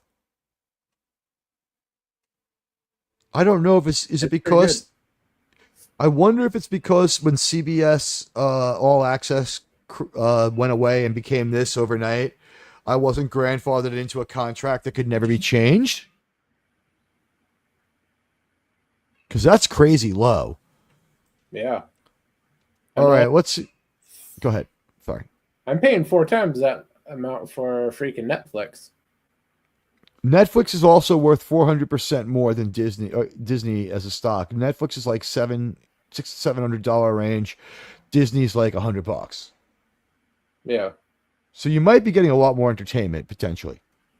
Joining us I now, just we've got have it for WWE. There you go. Geeta R. Raghunathan, who's the Bloomberg Intelligence Senior Media Coordinator. Media intelligence. There's an oxymoron for you, Raghunathan, Jerm. who is the Bloomberg Intelligence Senior Media Analyst. Geeta, great to have you back here with us. I just want to get your I would prefer this coming from someone hotter. How about you? Yeah, that could help. read in on these results. Thank you, Brad. So this was really, A plus for Disney in terms of execution. So such strong momentum across all businesses. What? Do we live in an echo chamber where Disney's failing and in the real world they're doing well? I believe they're not counting all 3 of those $100 million lost movies. They've pushed that off the books. So Captain Snow White Falcon, was February 25th. Captain Falcon was like March 20th. Yeah, none of those 3 movies, I guarantee you, are on the books they reported, because that is $300 million plus losses. That would a lot of those definitely losses drag could be everything spread down. out over like 10 quarters because this movie's 3 years in production. That's like what? 8 quarters? 12 quarters? Yeah. Yeah. The movie is over 2 years in production, so who knows how many quarters they spread that loss out over. Look, I just always catch people in the worst moments. Does she not look like she's just like about to like, she just took a big dose of copium and some money to say this stuff, right? He's just like looking at her face like, we just got it at the wrong moment. Especially as you pointed out, both at the theme parks business. Remember, theme parks. How come we have better mics than Yahoo Finance? Probably more profitable in Yahoo Finance. She is so compressed. Makes up about 55 to 60% of Disney's operating income. So extremely, extremely important to the company in the context of overall results. And also it's, so sensitive to the overall, macro trends as well as to consumer sentiment. So for them. That's not Walt Disney, by the way. I believe that's Ray Disney, right? Isn't that his brother or Roy Disney? It's the statue of his brother who built the park. Oh, is it Walt? At the Florida one, they have a picture of the brother who built the park out front. He wasn't quite a photogenic guy later in life, so they took some liberties on the modeling. And generally, it was his brother that because he is a better looking guy, apparently. So they kind of made him look a little bit more like his brother. Okay, so they kind of okay, it makes sense. Also, the thing I'd point out is a lot of people don't know this, but the second Manson family murders spree happens in the house that he once owned in California. Isn't that crazy? His former residential suburban home was randomly picked out by the Manson family, and the LaBiancas were killed there. Them to come out and raise EPS guidance. This was supposed to grow high. What the fuck is EPS guidance? Is that like EPS conduits? Offhand, I don't remember what it stands for. Environmental protection? Economic propriety? It could be anything. All right, so they're not explaining. Raise EPS guidance. This was supposed to grow high single digits. Now they've raised it to 16% growth. Is really telling. Could it be that they fell so far? Thank you. Thank you. Is that chat? Thank you, chat. I'm DJing the video right now, so I have to be a little bit on it.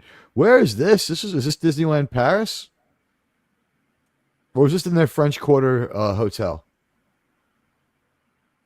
Oh no, I haven't been to Hard to Disneyland tell. since well, I've never actually been to Disneyland. I Really? went to the Florida one. You might as That was well. like 3. Okay, so you're not really remembering a whole lot of that. I was there like 10 years ago. And then, of course, streaming as well. Yes, Maddie. Thank you, Geetha. Sorry about that. I do want to talk more about the streaming, but in terms of the price action, I'm just curious. Do you think Yeah, we're staying away from talking about the streaming for as long as we can. this is a little bit too optimistic with the stock over 9% up right now? Is it me, or does she look kind of like she wasn't always a woman on the left?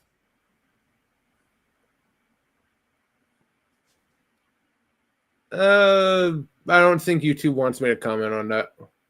What do you think? She looks more feminine there. Over 9% up right now, given that it's still down 50% from its prior peak?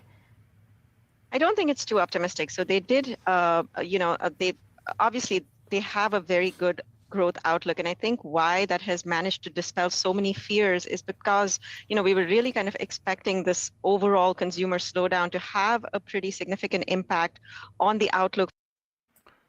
So it's not as big as a disaster as they were predicting in I January. was right. It cratered.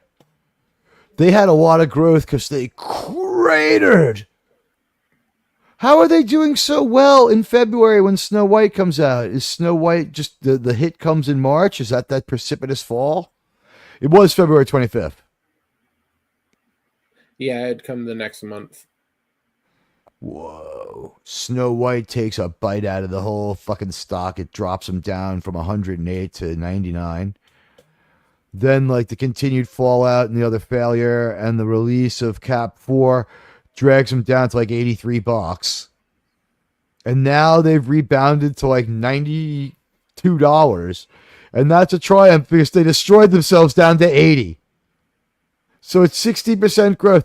This is like shooting myself in the foot and saying that I'm saving money on shoes, Jerm. Yeah, it's a weird thing, those stocks. What do you think of this? Would you invest in this fucking stock? I guess the only case is nowhere to go but up.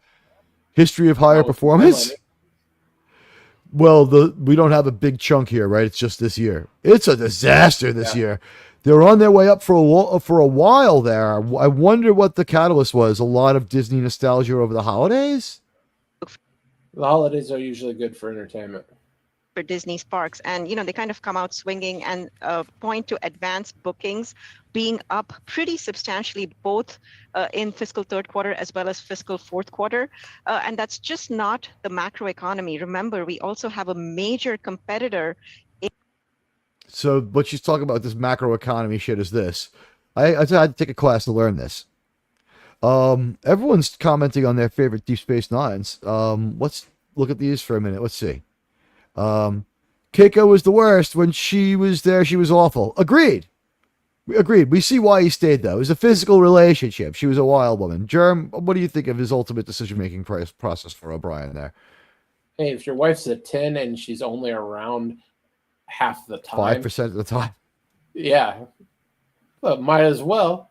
She comes into town once every 3 months, every 6 months. Well, he has some great times with her. She goes back there. Is that what it is? Or is she always just back at the apartment and we don't see her? She's always back on Earth or on page, or because the station's too dangerous or some stupid crap like that. Well, she's also a botanist, right? Yeah.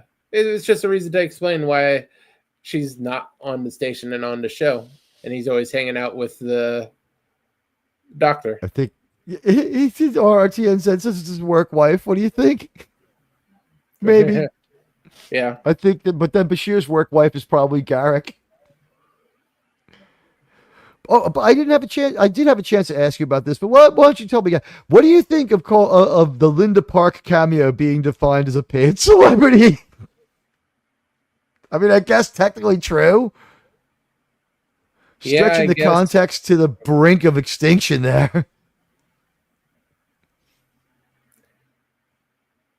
If you show a celebrity, they're gonna hit you with that. Pretty much in any way. You're right. Let's see. I saw that one. Don't Dispute is a great series, but it's a significant departure from Star Trek in that the development was far less episodic show, with Dominion War driving almost everything from season 4 on. Yeah, they did develop their Dominion War well, though. At least it made sense. I heard that Sicko being... I liked Sicko being part god. Okay. Germ, of course, would like a character. Oh, Cisco, sorry. Cisco. Have you ever... Yeah. Yeah, I know. Have you ever watched Red Dwarf?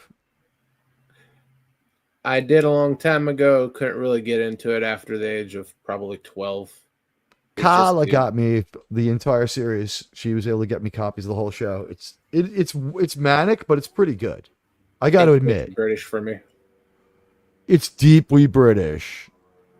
Goldicott is so complex. He's brilliant. He's a narcissist who can't see himself as the villain, no matter how awful his actions. We're all the hero of our own story, right? Goldicott, I mean, he deserved better than ending up in General Picard's trophy case in Picard Season 2. What are your thoughts on Goldicott, Germ?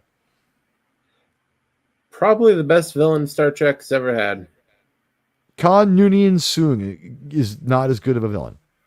Not even close. But they team up with Goldicott too many times and have like shaky, like ad hoc episode long alliances with him too much. That's what helps build it. He's far more in depth. Khan has maybe 2 hours, 15 minutes worth of time total. 3 hours with the show, like 3 hours and 45 minutes with the show, or 2 hours and 45 minutes with the show. Yeah. Dukat laps that by season 2. That's true. Is the best episode the one where he ends up back at the station stuck in his own trap that he set to count down and destroy the station? That is a good one. He's great in that. He's a good actor. Yeah, but the work between Dukat and Cisco, that is great interplay for very deep hero villain work. Have you seen this controversial Dave Cullen video that we're hearing about? No, I haven't watched Dave Cullen in a couple years. Do you get just YouTuber fatigue or? Sort of burned out. He did for a while have a bit of trouble coming to terms with him helping that one lady cheat all those people out of all that money. I didn't know about this one. It kind of affected his work. I didn't know about him with the money thing. That was several years ago. He was duped as much as anybody. Okay. We can all get fooled. People have fooled me. Let's get to the end of this Disney report, and then we'll check in on Dave Cullen if we have time. Let's see. In Comcast's Epic Universe, which is just opening in a few weeks in Florida, and that's supposed to be a source of major competition. And for them to come out and give such... That Epic Universe park got super well reviewed too, didn't it? I do remember hearing some good things about it. A strong forecast, I mean, just points to the confidence the management team has and really kind of raises investor confidence across the board. I guess another facet to this too is how Disney is gauging the interest and the demand for parks internationally, especially. I don't know about this one. Disney asking for international parks. I don't know that that's exactly a BFD. There we go.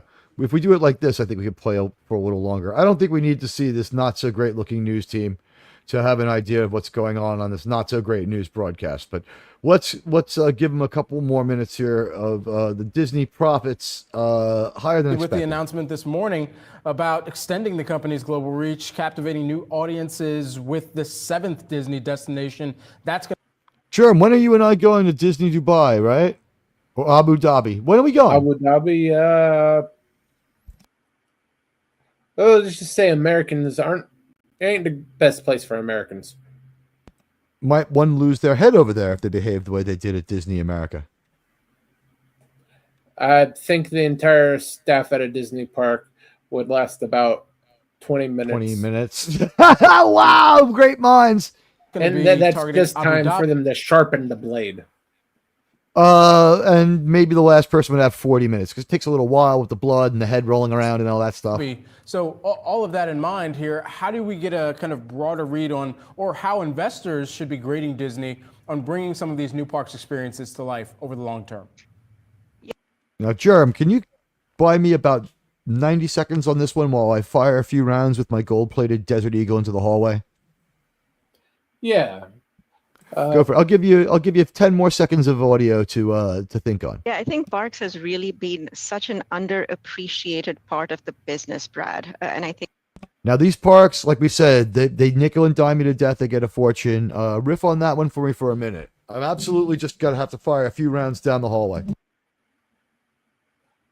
Well, as Teague goes and lives out in Mega City 1, as far as the parks go for Disney, they are literally the only positive income generator. Their studios, hell, Hulu, I doubt is even getting to the point of making money at this point. It is all just a money pit left and right. You have I believe it got to about $104 million loss on Captain America 4, is at least $120 million on Snow White. We'll see how bad Thunderbolts, or the new Avengers as they want to call it, we'll see how bad that turns out, but that's probably going to hit the $100 million loss as well. But okay, sorry, but just a chamber of fresh clip. You know what? You're right. And here's the thing: I was not expecting this one. You saw the movie about as much as I did. There's some people out there claiming deep affection for the Thunderbolts. I hope Disney gave them a very nice payday for that. I know that these people really believe it. There's a few people who just believe it.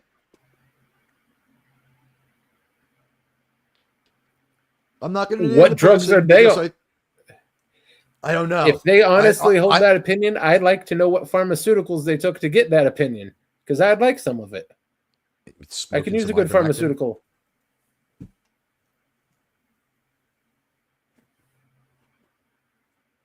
I got another for you on that one. I don't know how, but the thing is, when I tried to talk to the person, they were emotional and upset, and I know they're for real. There's a couple of people out there who just like they're cool, but they dig this Disney stuff and they really like it. And I don't know, like, there's nothing wrong with them, but I don't like when I can't respect your take, but you get emotional and upset at me for trying to explain why I don't feel the same way, or you're not open to talking about it, and the topic is a movie and you're a pop culture pundit. You do not have thick enough skin for this one. Yeah, this sounds like a very odd individual. They're not that odd, but this take was I think now weird. Investors are really going to be forced to pay attention. I mean, they have fantastic IP. They have a. Do they have fantastic IP? I mean, if they have anything for a few months, it's kind of a wreck. World-class brand, and the amount of investments that they're undertaking in that business, there's $60 billion that they've committed to grow capacity in the parks, to increase the number of attractions across all of these different properties. Wes Cagle, welcome to the show. Hold on a second, let me pause this. Wes Cagle, when are you heading for Disney Abu Dhabi? Tonight. I leave tonight. Wes Cagle, how in the hell are you doing, my friend? Welcome to. All right. What do we call this? All right, how's it going, Jarns? Hi. Not bad. Welcome to Streaming for Vengeance, and great avatar there. You've got the actual album cover for Screaming for Vengeance, seminal Judas Priest album with the great song "You've Got Another Thing Coming" on it. It's just a great album. What's your favorite track? This album contains my favorite Priest track of all time, and it's the Rebellion Electric Eye.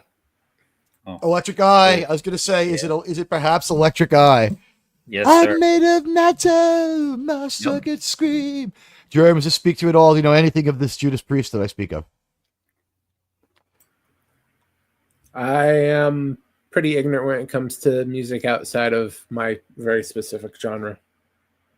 Okay, fair enough. You want what genre? Is it K-pop? I have to listen to way too much of that when I'm with my girl, so I hate that. Don't mention that stuff around me. She loves that level shit. of hatred, huh? The K-pop is all right, and the J-pop is okay as long as it's the girl groups. The boy groups creep me the hell out. Yeah, it's wish I didn't have the ability to hear anymore. She just loves that shit. It drives me insane. Women, right? You can't live with them, but you know what you can do from now on? I figured this out. Think about this. When I got divorced, the lawyer and stuff cost me like $10,000. A trip to Disneyland Abu Dhabi is only like $6,500. Maybe less. You could probably get there for $4,000. So I think you could kill your wife there. What if I'm wrong? I've put too much money into her already, so I'm already this deep in. Well, I mean, not for you, but I mean, let's say like someone like maybe Wes Cagle has a friend or knows someone like this. Don't you think that if anyone who's been through a divorce is going to say this, what would you rather do? Part with $10,000 and give it to a lawyer and your former wife, or take a vacation to the Holy Land and come back single and innocent? Well, if it's an ugly, messy divorce, the latter. But if it's an amicable, so much, we're better off just going our separate ways and salvaging a friendship instead of this what we got, then maybe the former. But it depends. Yeah, and Abu Dhabi isn't really the best place if you're looking for if you say the words Jews, Christians, or anything like that, you're not very well received. It's kind of like if you go to Saudi Arabia.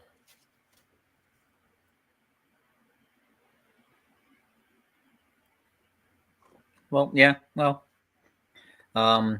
it's not the... Gee, what faith system did they adhere to?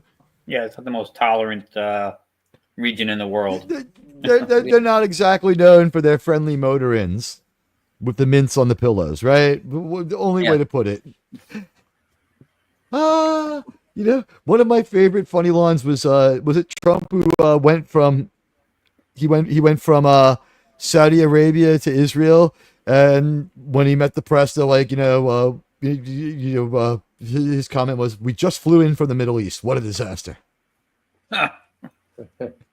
He's good for a couple of fun lines once in a while. Oh, absolutely. Hey, he had jet lag. He had just flown for like 90 minutes. What are you going to do?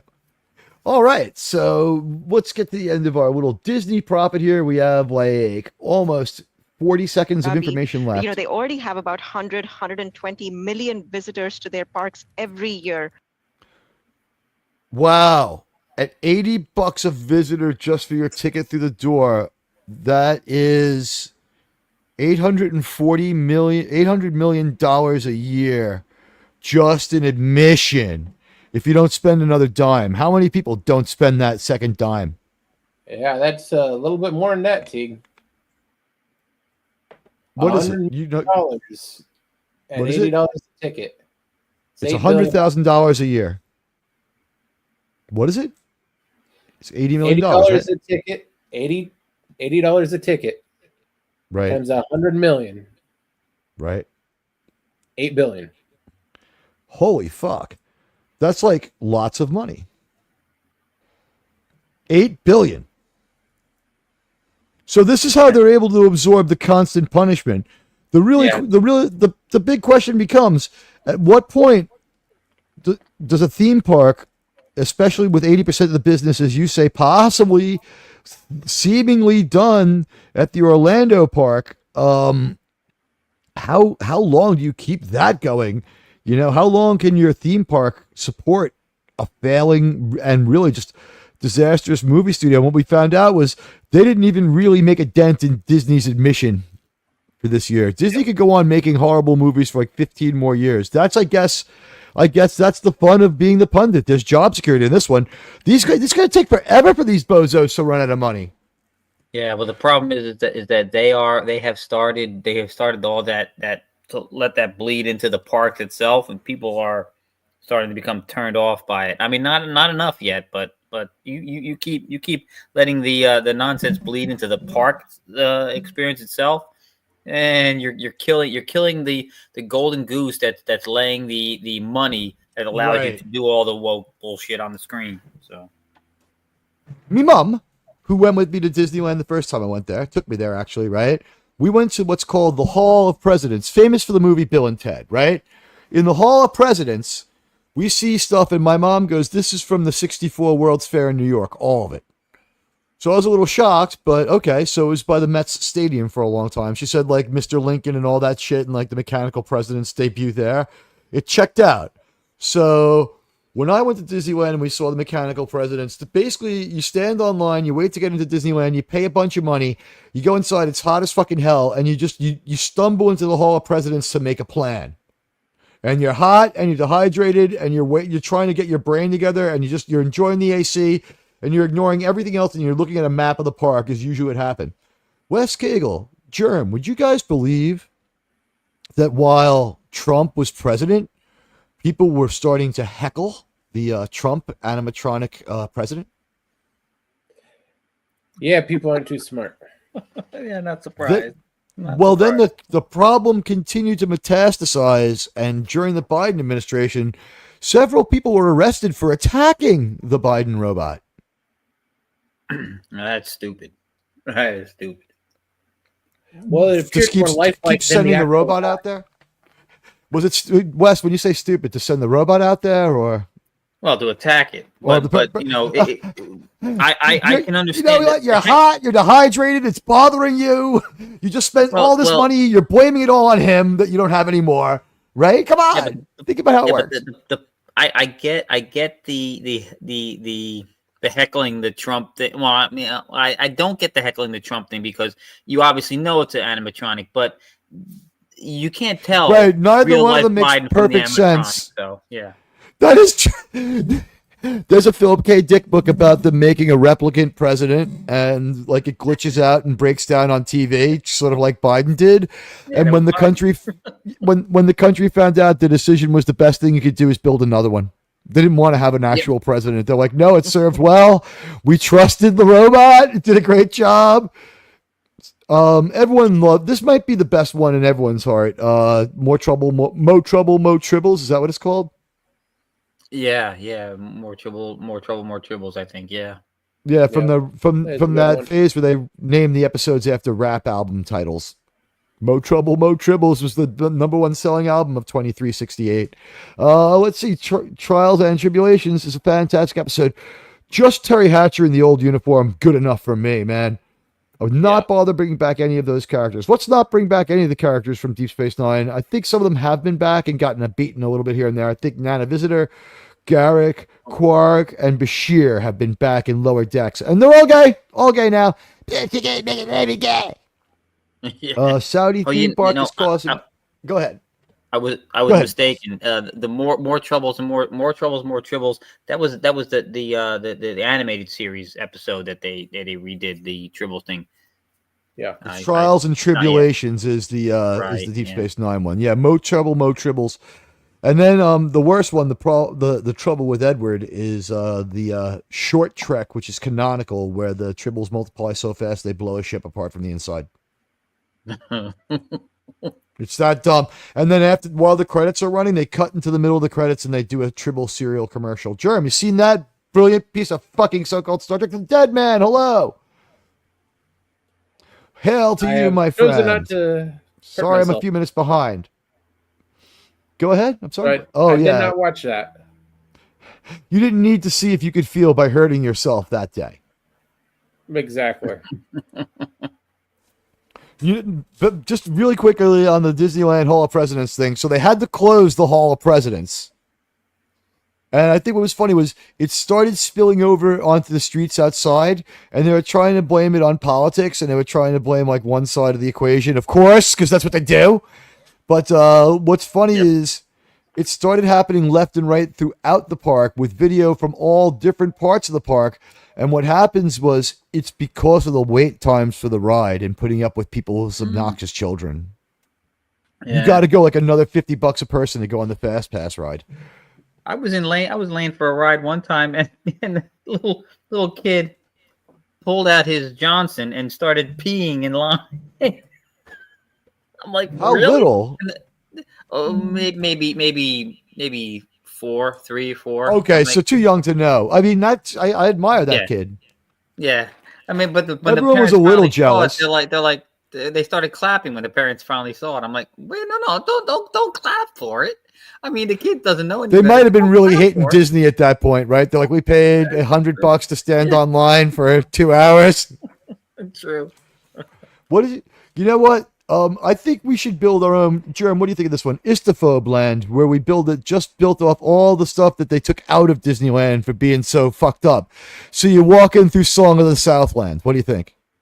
$1 million idea. Then you go to what was the Splash Mountain? Was that the one that they took down? Yep. Yeah. Then you go to Splash Mountain Land. How about this? It's a whole Splash Mountain Land. Remember the American Dad where they go to Disneyland and they all take LSD? Or Roger takes LSD? Oh, God. This is the best way to experience Disneyland. I've done it. I've done it. When I was 20, I went on spring break, and spring break was such a fucking drag and such a horror story to be around that you honestly need a break in the middle of, even as a teenager, in the middle of a week-long party. I needed a day away from that fucking party. So what we did was we went to Disneyland and we all dropped acid going in. Yeah, I spent like an hour looking at the topiaries, and my friend's like, what's the deal? And I'm like, I'm just checking out the routes. And they're like, yeah, you've been staring at the ground for like a half an hour. And I'm like, but look how deep they go. And they're like, all right, come on, let's go to Space Mountain. You gotta go. But yeah, so I did Disneyland on hallucinogens. I mean, who wouldn't want to, right? I mean, I just thank God the hardest part about doing Disneyland on hallucinogens was sneaking away behind a building where no one could see me to smoke a joint to calm down a little bit. You have to do something. The places like Disneyland, Six Flags, those are torture. I did LSD at Six Flags too. You get like 5 minutes worth of entertainment for every hour you're there, and well, see, that's why I had we had within it was about a half an hour, 45 minutes from my house in Jersey. Here, there's a Six Flags. It was before Six Flags bought it. It was just called Great Adventure, but it's Great Adventure Six Flags. And I used to buy the season pass every year. And the reason about this is because I wake up in the morning on days I wasn't working. And if it was rainy, it was like drizzling, I called my friend, my buddy, like, come on, let's go. We're going to Great Adventure. And he's like, why? It's raining. I'm like, yeah, because it might clear up. If it clears up, the park is still empty. If it doesn't, I didn't waste any money. I already got a season pass. That's kind of brilliant. Those days. Yeah, it was empty on those days. The thing people need to understand, guys, this is not a usual Six Flags. Wes Cagle and I have probably never been to a usual Six Flags. We've been to Great Adventure, which becomes a Six Flags. It was an independent Northeast amusement park, and it's not a theme park. It is a fucking amusement park. We're talking like, what does it have? Like 6 insane fucking roller coasters. This park, instead of like 2 hours online for 5 minutes of so-called entertainment, where they're like, and I swear to God, we waited online for an hour for this with my family when I went at Epcot, was like growing sea kelp, and it's just like look at these tanks full of sea kelp, and it's like this is supposed to be like entertaining, like this will solve the world's hunger problem by 1995, and I'm like, God, I hate the future's gonna suck, and they're like, here's some free kelp food. So it tasted like fucking shit. It's like really sold that soda. My father's like, don't eat that. It looks terrible. Hey, Gap After Dark, it's good to see ya. Jesus, Teague, don't mention Terry Farrell on the TOS skirt. I'm trying to drive. I had to. Yeah. You know, people say I've been to Disneyland on acid. The one thing I didn't do is I'm not a member of the Mile High Club, but I did think about joining it as a solo flyer. Right? Do you need to have someone else with you to join the Mile High Club? Does it still count? Guys, you tell me. Not. Jeremy, what do you think? I wouldn't count it. But I won't do anything like that in those damn.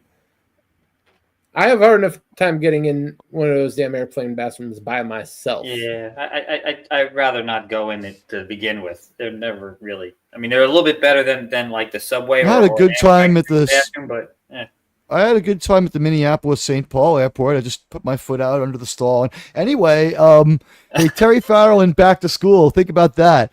You know what? If you can only bring back one Disney Plus, one person as a Disney Plus Jedi, would it be Master Prince? 50% want to see Master Prince. oh god. The other competitors are Master MJ, only 10%. Steven, I'm sorry, you were the only one who voted for him. Master Rick James, 20%. Rick James with the Force, a hell of a drug. And Master George Michael also with 20%. We had 10 votes. Doing the math really quick, that means like 60 people voted for Prince, 18 voted for MJ, and 35 people apiece voted for Master Rick James and Master George Michael. When we account for the vote suppression that's done by our YT overlords, Jerome, would you agree that's pretty much truth? Yeah, that sounds like legit numbers. Sounds like Washington, the numbers we get in Washington State to get those percentages.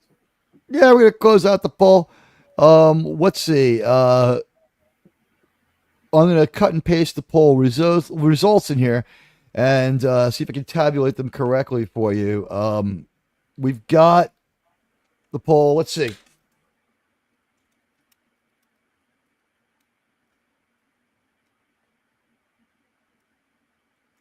All right. Let's see. As we tabulate the results, there's, by the way, a late surge of votes coming in here. It's actually looks like it was 70 or 80 votes. Let's see. You can bring back only one as a Disney Plus Jedi. Master Prince, 50%. Master Rick James, 20%.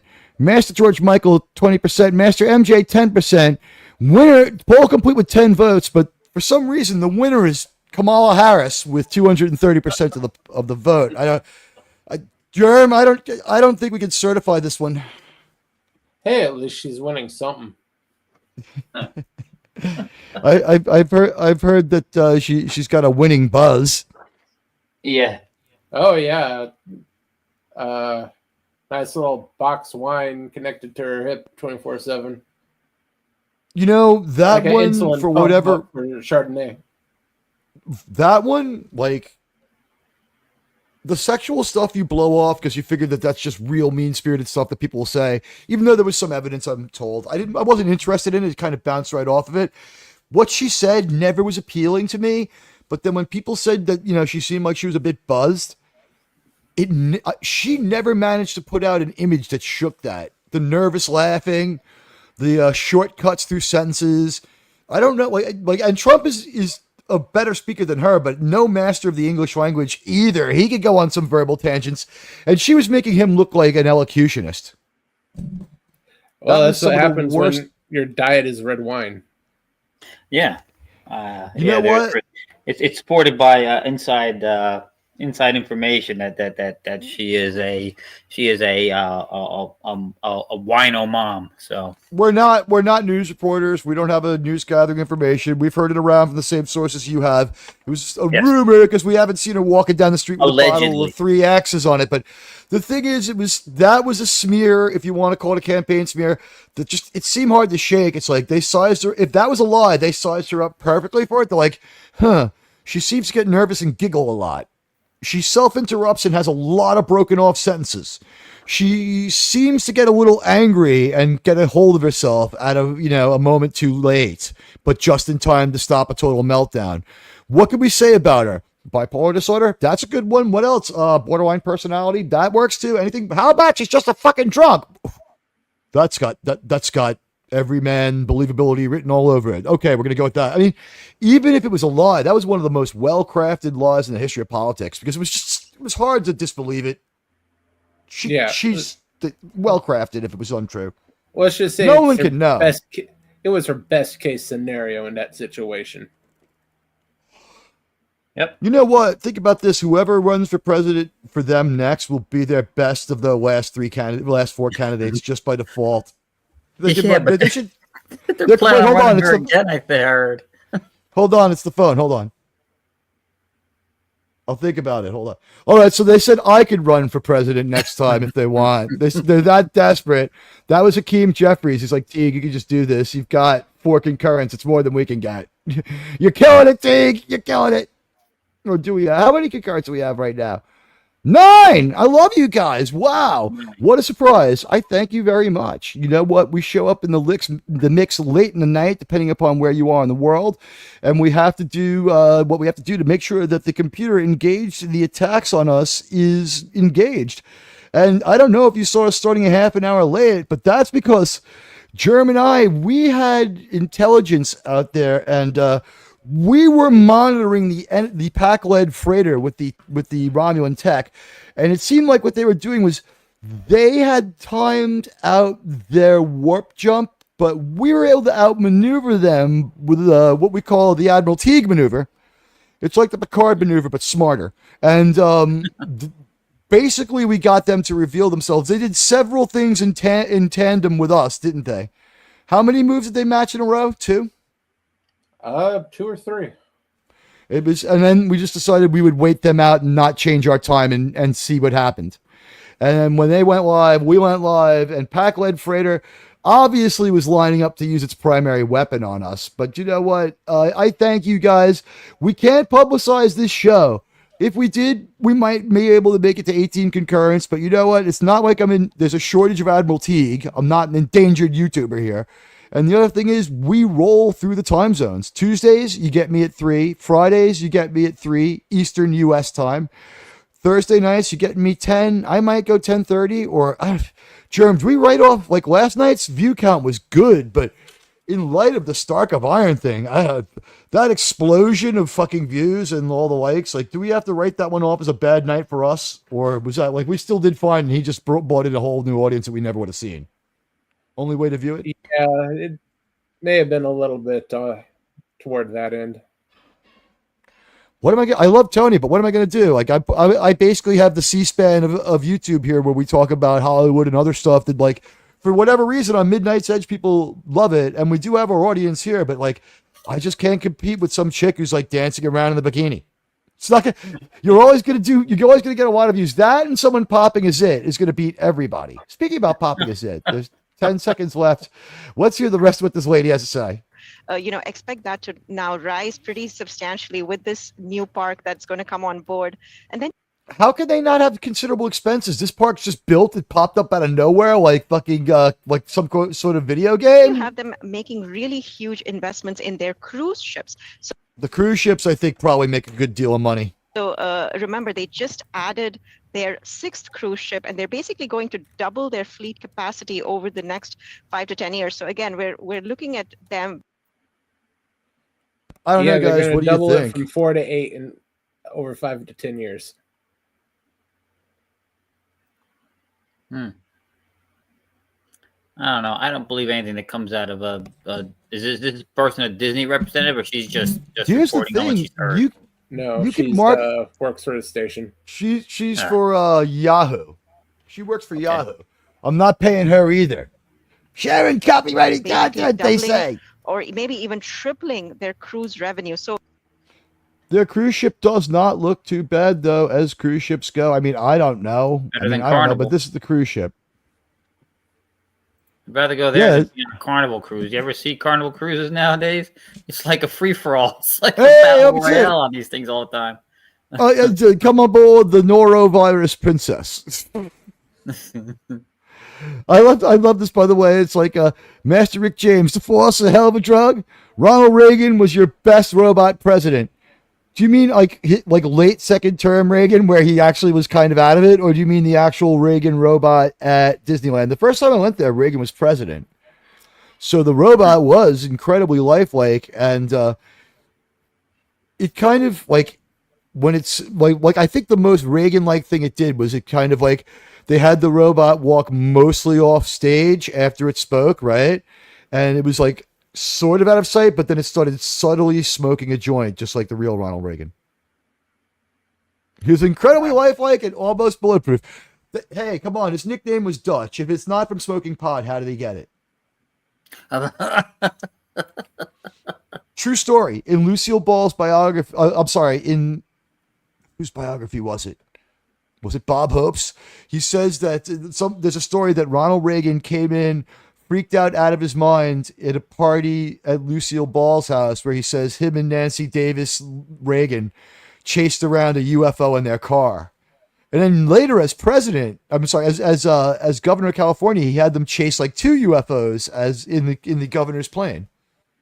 Like he saw him, he's like, nope, go follow it.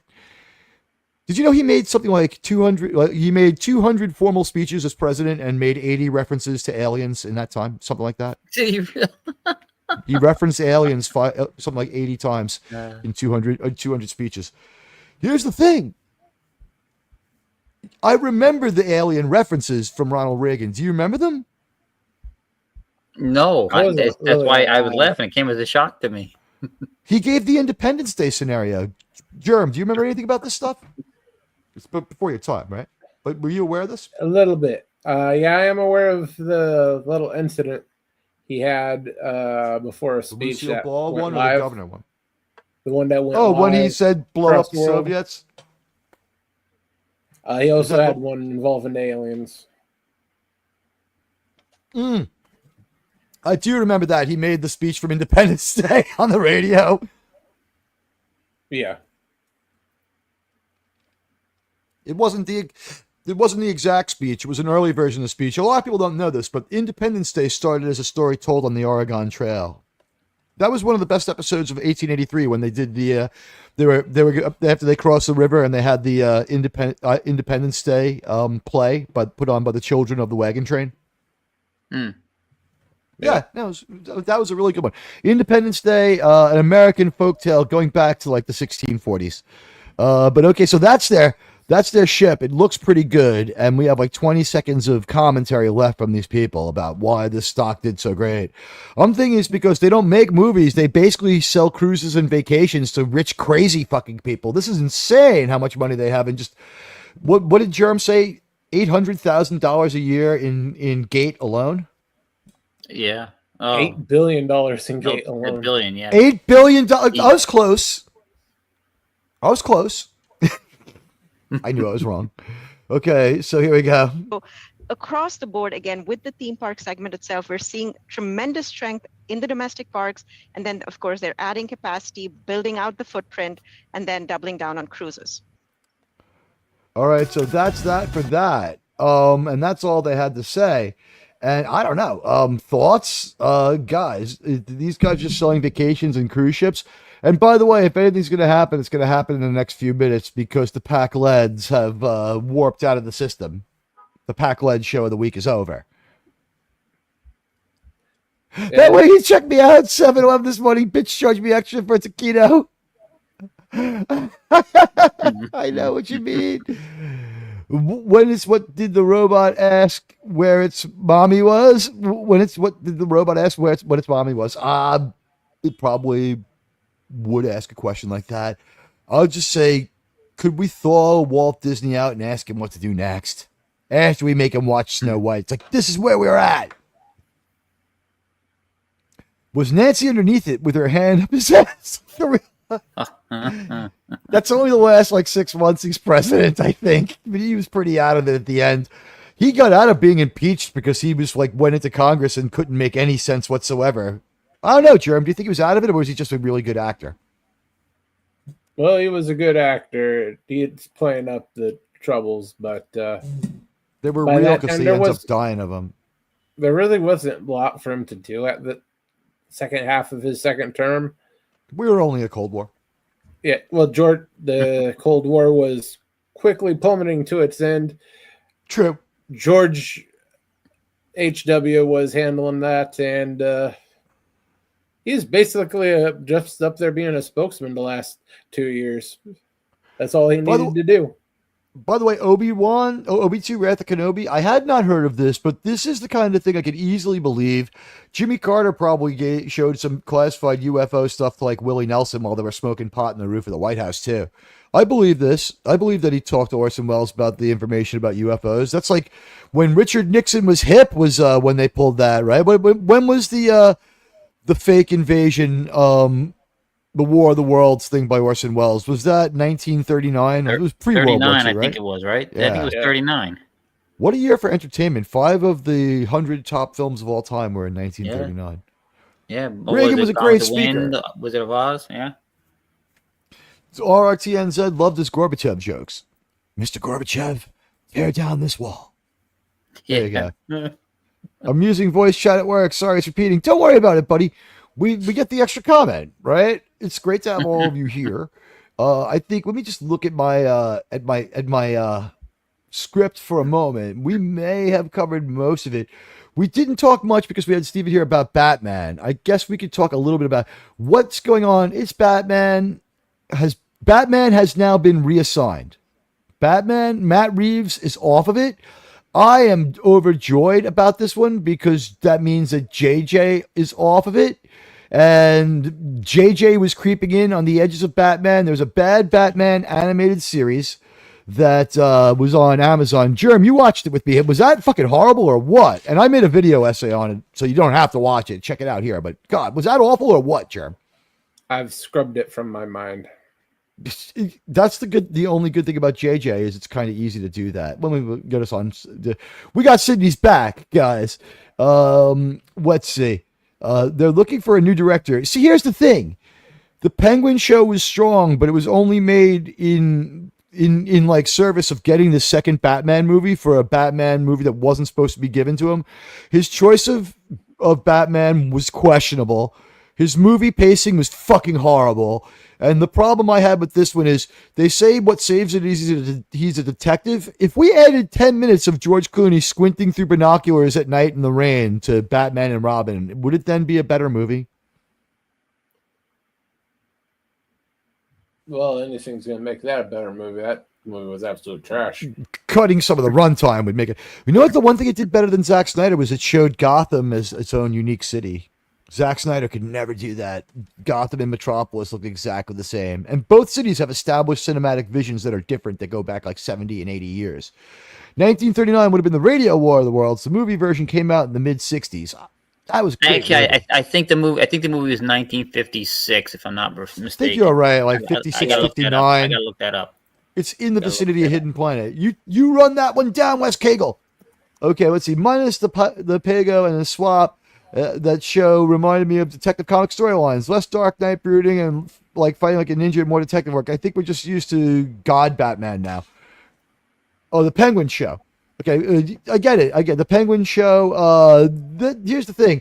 The Penguin show was really good, but like they were doing everything they could and pulling out all stops and going really dark in a show that was like beyond. Was that movie R and beyond most of the time, Germ? Am I crazy here? For violence, language, and drug use? I don't really remember. It didn't make that much of an impression on me. He had this like really cool penguin lair where he's growing psilocybin and selling that, and people were jumping in rooms full of mushrooms and having super trips and shit like that. The set was incredible. It was all done in service of getting another Batman movie. He doesn't get it. The Penguin show likely ends up never resolved, or maybe since the Penguin show is well regarded, HBO might let him make another Penguin show. But really, how was that? Not going to be able to well fight regarded? Batman. It's awful. A lot of people like the Penguin show. I thought it was dumb. Penguin sex swap. Oh, you're talking about in the cartoon on Amazon? We reviewed that. We did that here. Yeah. It was awful. The voice of the Penguin was Minnie Driver. We need to make the Penguin an American again. Okay, the voice of the Penguin was Minnie Driver. That was fucking horrible. And the sex swap was stupid. Get this one. There are explosions happening in the middle of the city. The police and Batman can't solve the case of the body positivity female penguins shelling the city with a battleship in the harbor. Meanwhile, the ship is also a cruise ship, and it's also like a booze cruise gambling ship where she has a nightclub. The fascination with nightclub performers runs through everything these guys do. And like Batman can't figure it out. And we see how they do it is the big umbrella on the ship turns into a cannon and she sits in it and fires it off in front of the people who gamble on the ship. But no one can figure it out. Yeah. They're fucking shelling the ship. No one can figure it out. That's and it's a woman and she's gigantic and she's crazy. It's Minnie Driver doing her American voice and every guy is into her. I was like, I never missed the Condiment King so bad. This was such a bad send up of that show. This was such a bad send up of that show. Oh, it was 53, by the way, the original War of Worlds movie, not 56. No That kidding. was a few years off. Yeah. I thought it was wrong, by the 56. way. Jerem, can you do me a favor? My long distance sensors don't seem to be working very, very well. Can you acquire the Pac-led ship? Appears they're still in flight. Yes, they are. Do me a favor. Just keep an eye on them on the long-range sensors. I'm going to forget about them now while I work on this. All right.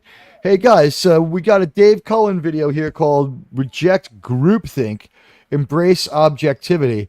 I, on the surface, agree with that assertion. And RRTNZ had said something about it before. Now, it looks to me like Dave Cullen has gone in an area where I respect him, and he's a mightier YouTuber than I'm going to be for a good long effing time. I don't know if I support everything on this page as far as he's right here with discussing Thunderbolts at the box office. Let him have fun with that. Thunderbolts review. It's a good movie. I really am not sure of that one. You know what I mean? I am not ready to endorse that as a good movie. I think it's not really a good movie. Germ, we saw Thunderbolts. Your opinion of it as a movie? Barely a C minus. It was there. It exists. It's background, yeah. I might as well have had a picture on the wall looking at it. Is that engaging? I love Dave Cullen doing all the Star Trek stuff. I appreciate him keeping Star Trek out there. I also appreciate greatly Disparu doing Star Trek stuff and keeping Star Trek out there. From the bottom of my heart, I thank Disparu for doing it because, it's really... Dave Cullen's last Star Trek video was 2 months ago, so he's still on the case. And still talking about Star Trek and keeping it alive. Oh, no, he did one a month ago. So he's regularly making Star Trek stuff. But his thing here is reject groupthink and embrace objectivity for the new Avengers. I mean, are we going to put, or whatever, the Thunderbolts, are we putting on the asterisk of here, take out your brain and, wash it out in the sink before the movie so that, I mean, is he right in the sense that a good movie is now Deadpool and Wolverine, which is a mediocre movie from 20 years ago and a below average movie from 30 years ago? It's probably the best we're ever going to get again. What happens to Deadpool and Wolverine if it's introduced in the summer of 85 with as good contemporary effects? Believable. Still believable. The best they could have. Indiana Jones level believability. Yeah, that type of humor just wasn't really what you did for a movie like that in the 80s. They would have been more heroic. Deadpool type humor is what you got from stuff like Toxic Avengers back then. Yeah. Toxic Avenger. Toxic Avenger is the only superhero from New Jersey until Rachel Ziegler. She's a Shiro. And the Toxic Avenger looks better. Yeah. I want to thank Rachel Ziegler for speaking on behalf of Latino people from the East Coast who have light skin. Thank you so much, Rachel. I needed that. I want to thank you for validating that we have much different views. My God, the idiotic things that you've said. Condiment King. I really dig the King Tut storyline on Batman 66. That was a fun storyline. He's a TV original villain. He may have been reused, but he's original to that show. What cracks me up about Batman 66 is when the Penguin is running for mayor and Batman is running for mayor as Batman is running against him, and they get him on not wanting to kiss a baby. I don't remember that one, but that's the kind of stuff they had in that one. Favorite Batman 66 villain, Germ? They had a great Penguin. Joker also better than the Heath Ledger version they did. We're gonna friend zone all three Catwomen as their own topic because, obviously, Catwoman supplants all others. Yeah, may not have been the best acted, but just say they did Catwoman well up until the point of probably 1995. After that, Catwoman gets a little creepy. The visualizations of Catwoman in the JJ cartoon were fine. It was her story was stupid as fuck.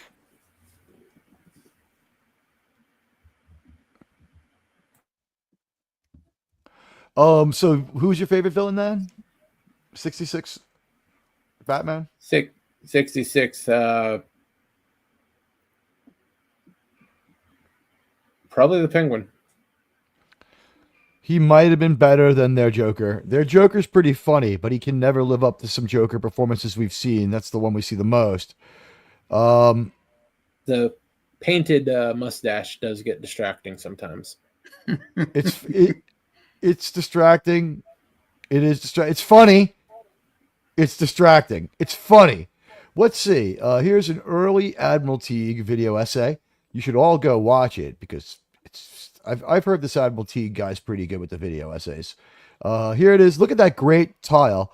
Batman Cape Crusader review. The original title for this was Batman Woke Loser, an early video essay. This would be possibly the first real video essay I made.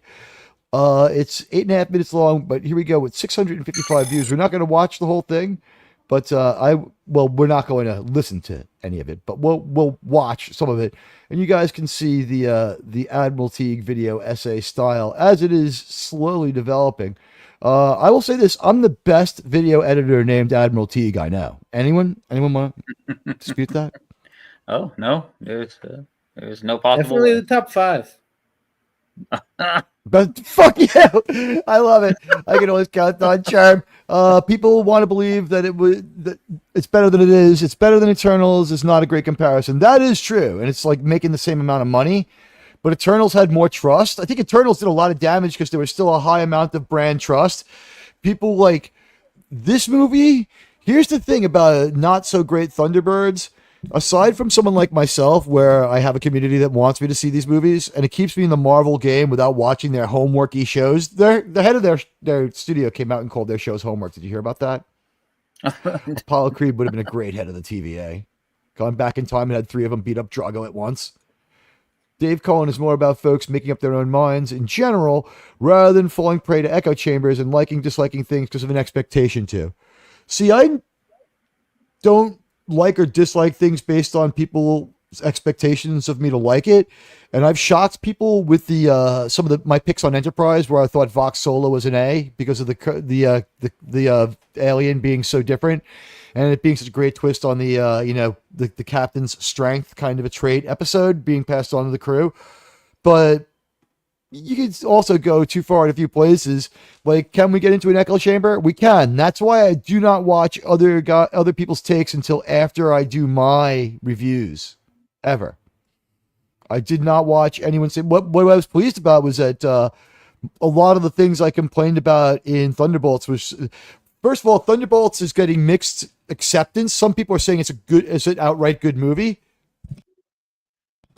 Critical Drinker said that he thought it would be good and is worse than he expected. And I was saying it was bad and I thought it would be bad, and it was about as bad as I thought it would be. It was baseline for me. It was just a little bit better than Cap 4.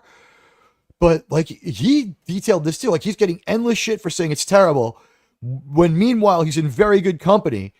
And I was glad that he, like, a couple of the points that I made, he aligned with too, that are in my talk off on that one. I was really pleased to get that validation. But certainly, like, he's right. Like, is there just like, let me ask you guys if this is true.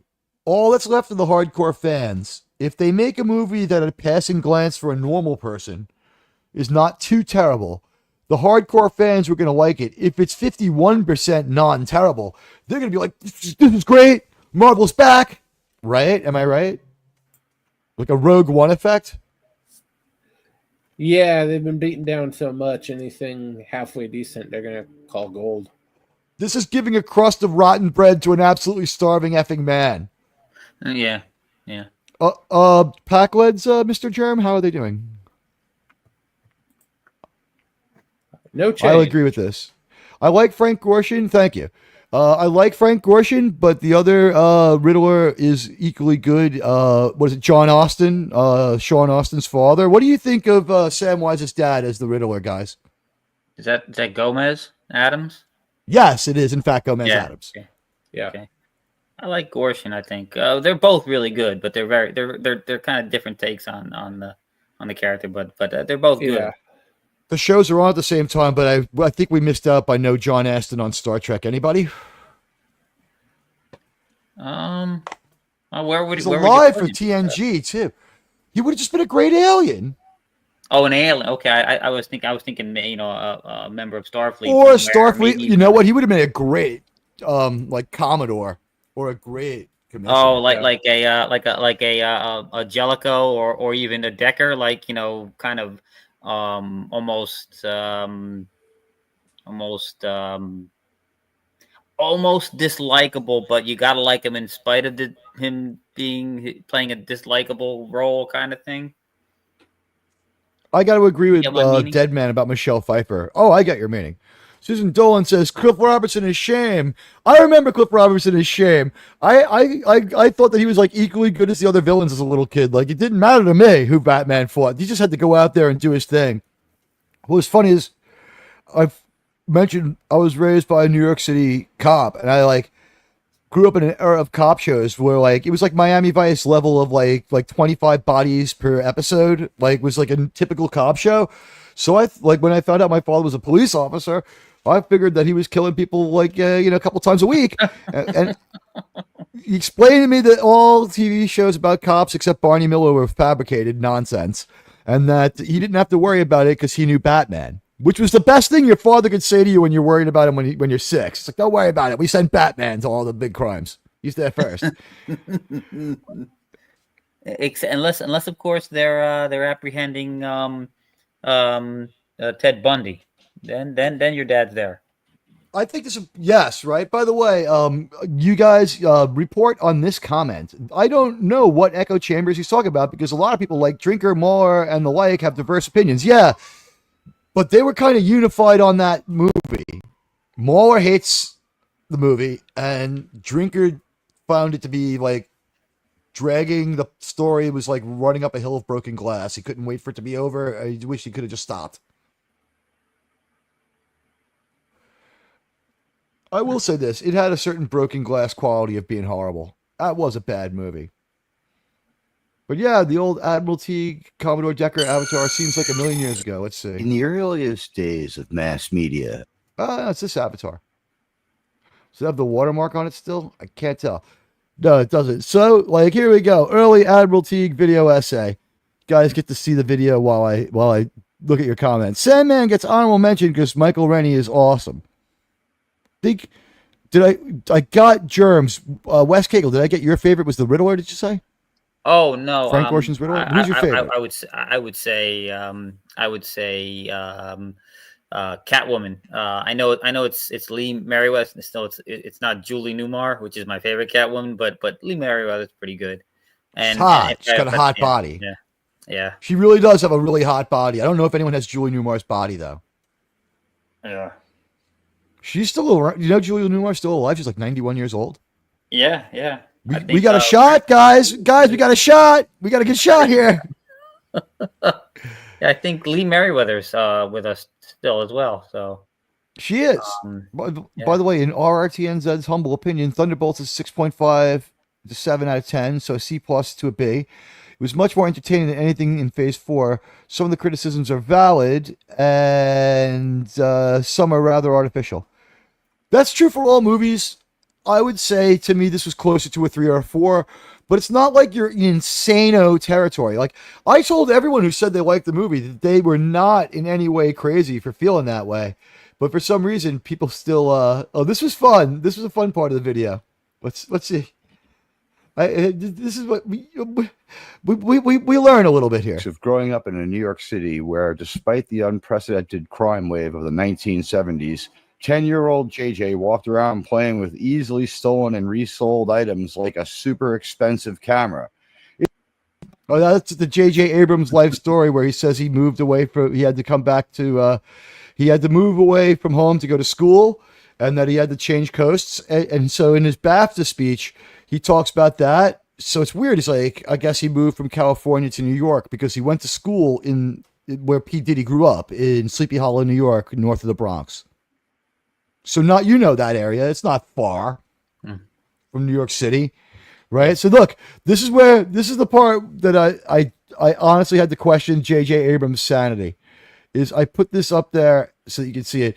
This is where Yankee Stadium is, and that dot is where J.J. Abrams went to college. You see the distance there? 1 hour and 21 minutes by public transportation, roughly 10 miles.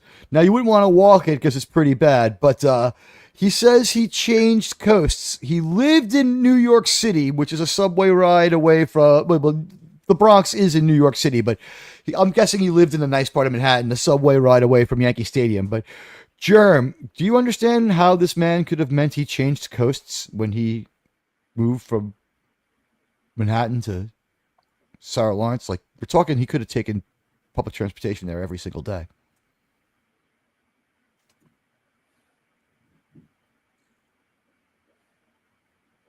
Anyone want to call this a crazy life story? Am I alone on this one? Oh, so he His he life- said he walked this way, there's no way. No, his statement is that he had to move from one coast to another to go to school. But in his TED Talk, he talks about growing up in Manhattan. Okay. I got you. But in his BAFTA talk, he says he changed coasts to go to school. So I'm showing the distance between the edge of New York City and where he went to school. It's 10 miles. Yeah. Unreal, right? I don't know what coast he moved from the coast.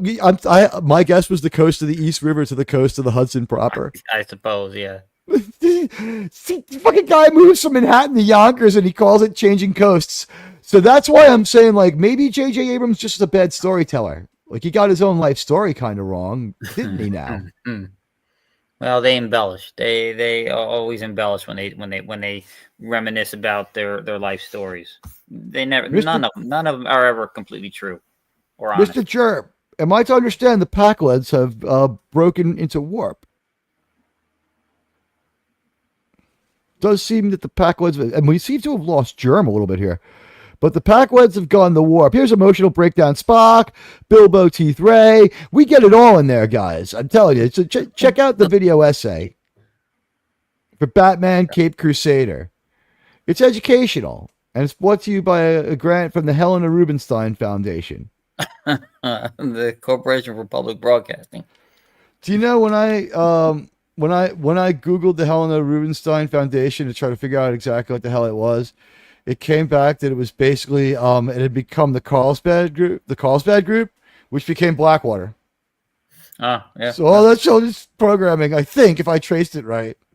Yeah, well, that makes sense. I mean, you look at them all: the Helena Rubinstein Foundation, the Park Foundation. They're all tied in with each other, and they're all lefty nut job organizations. So it's at least it's not Star Trek Discovery where you're like, what did this person do wrong that they had to be a producer on Star Trek Discovery? Like, look, the visualizations are kind of good, right? Like, look at their Catwoman. Right? Their Catwoman's kind of good. Hold on, let's see if we can get her back. Is that the animated one? That's my favorite Harley Quinn right there. That's my favorite Harley Quinn. That's the classic. That's classic Harley Quinn. This is their new show. There's their Catwoman. So it's kind of a cool visualization. That was Harvey Dent. And here's JJ at his TED Talk. I thought that was a good dissolve to go from Harvey Dent to JJ at his TED Talk, being an egomaniac and disingenuous as he is. So it's been great having myself as a guest here. I thank me for being here, and I hope I'll be back soon. And I hope all of you will be back soon. JJ, a bad storyteller. Say it ain't so, right? No. Yeah, we don't know what it means. You all are cozy. I'll see your Catwoman from Batman 66 and raise you Yvonne Craig as Batgirl. Yeah, that's the most gorgeous woman on that show. That's a real horse race. That is a real Philly Stakes. Anytime I watched Batman as a kid growing up, the one from the 60s, and you get that opening scene, I always waited when they showed the car coming forward at the end to see whether Batgirl was going to go across, because I knew it was going to be a good episode then.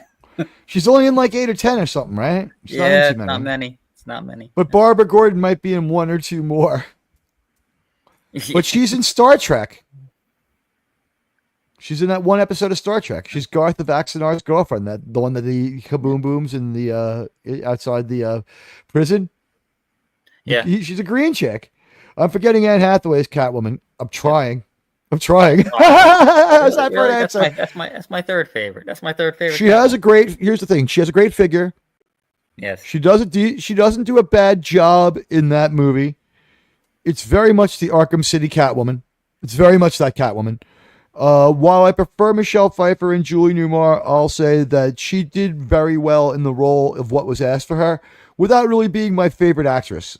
Like, there's a lot of Anne Hathaway movies I can't take, but like, she can act, she is pretty, and she had one of the great bodies of all time. So, yeah, if you're gonna put someone in the cat suit, you might as well. I would say this honorable mention to Mimi Rogers for the cat suit in Austin Powers. Am I right? Mimi Not Rogers. bad. Yeah, man. She looked fucking great. Jeremy, you're back. All right. We're going to wrap this one up. I thank everybody. A 2-hour and 25-minute, very approachable live stream where we did fantastic numbers thanks to each and every one of you. I would ask my good friend, Resolute Germ, the hell are you doing this week? Anything going on? Yeah, Saturday morning cartoons. We'll be doing the original Dragon Ball, and on Monday I am gonna try to start a Monday monster movie watch party. Oh, that would be cool. That's a great Cool. idea, by the way. That is a You great talking idea. the classic monster movies from the kaiju from Japan, like Godzilla and all those stuff? Yeah. Or are you talking about monster movies from the monsters like Dracula, Vampire, Frankenstein, all those things from the early days? Oh no, I got this Showa era collector's book for Oh, Godzilla. nice! The show. I got stuff, all yeah. the movies, and that's where I'm gonna start.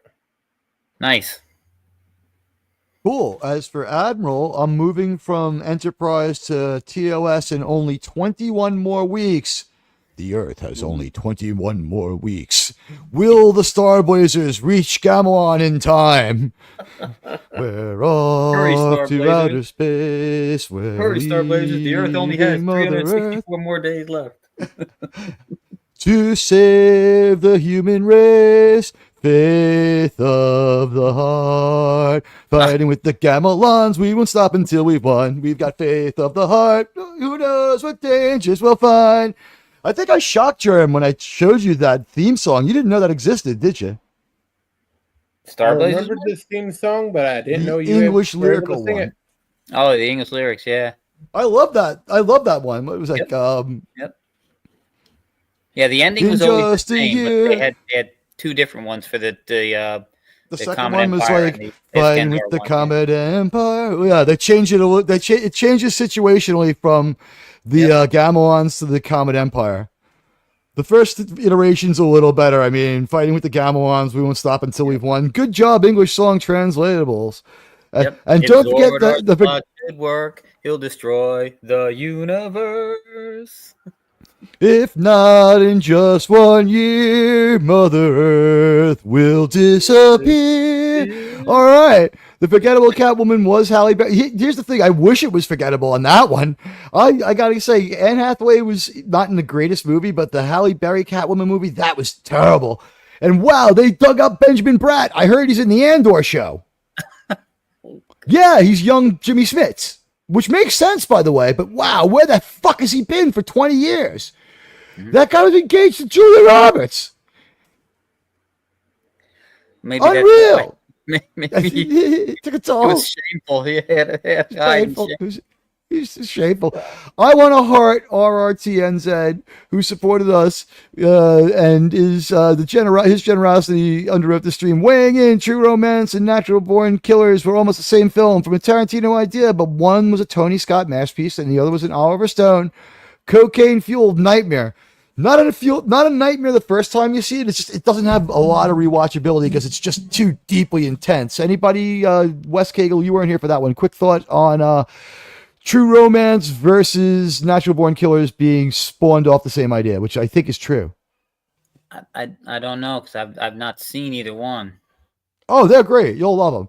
We'll put them on right now. All right, guys. I thank my mod buddy Hepburn. I thank my pal, other mod, Obi2. I thank all of you who are here. The Dead Man, RRTNZ, Gap After Dark, Obi2, Buddy. I think I said hi to you, Susan Dolan. Let me zoom up here. I want to say thank you to all of you who've come here and made this such a special and amazing show in the afternoon. We will be streaming for Vengeance in the afternoons on Tuesdays and Thursdays. That's where you can find me. Critically Thinking and Drinking stopped by. We had a bit of a celebrity spotting. Ray Lucard was here for a bit there. He was tweeting out some good stuff today. We talked about Rebecca Black. We covered all the bases. Barty 69 was here. I thank him for coming by. Thank you. And I thank Sci-Fi Mombi for putting in an appearance. John the Beagle Dad was here for a little while. And all of you who came by, I thank you all so very much for being great friends and supporting the program in this time of darkness. Wes Cagle, you doing anything this week? You could be on anything? Dad Man, anything? Dad Man late night tonight? I think tonight he's gonna. He wasn't sure if he was gonna do a stream, but I just got a message from him. He says he's gonna be streaming tonight at about 10. I think 10 o'clock they usually start, so that's where I'll be. And other than that, during the weekend we'll see. Who knows? I people stream and they say, "Hey, come on," then I come on. We'll see. Admiral Teague and Resolute Gerb will be back for Cartoons in the Morning and probably for Star Trek Enterprise. We'll tell you what episode we're watching when we figure it out. We love you all, and you know what? I think you guys really you have earned Sydney Sweeney. We got a new comment. Ooh, thank you. Thank you, Wes Cagle, for spamming those guys. Spam those emojis. Spam those comments. Anybody coming through later, please leave a comment. Yep, Admiral Teague is Susan Dolan. That's great. I love that she does that for me, and I thank you for doing it for me every time I go into Doomcock. She puts the musical notes in there. Admiral on the bridge. So many people say it. It's always fun. Welcome to the show. That will always be. They'll take this phaser from my cold dead fingers, and I love you all. Team Hoshi all the way. And you know what? Where would we be without our paid celebrity? Am I right? We need to get. Let's get a paid celebrity out here. Incoming transmission. Welcome to Saving Star Trek, a show talking about one of my favorite shows, Enterprise. I am Linda Park. I play Hoshi Sato and also Empress Sato. So enjoy this show. I love that it's finding a whole new life on the streaming services. And you better hit that like button or Empress Sato will not be happy. I mean, she could make a storm happen, and she could really make your life hard. Anyways, enjoy the show, hit that like button, and thank you for being a fan of Enterprise.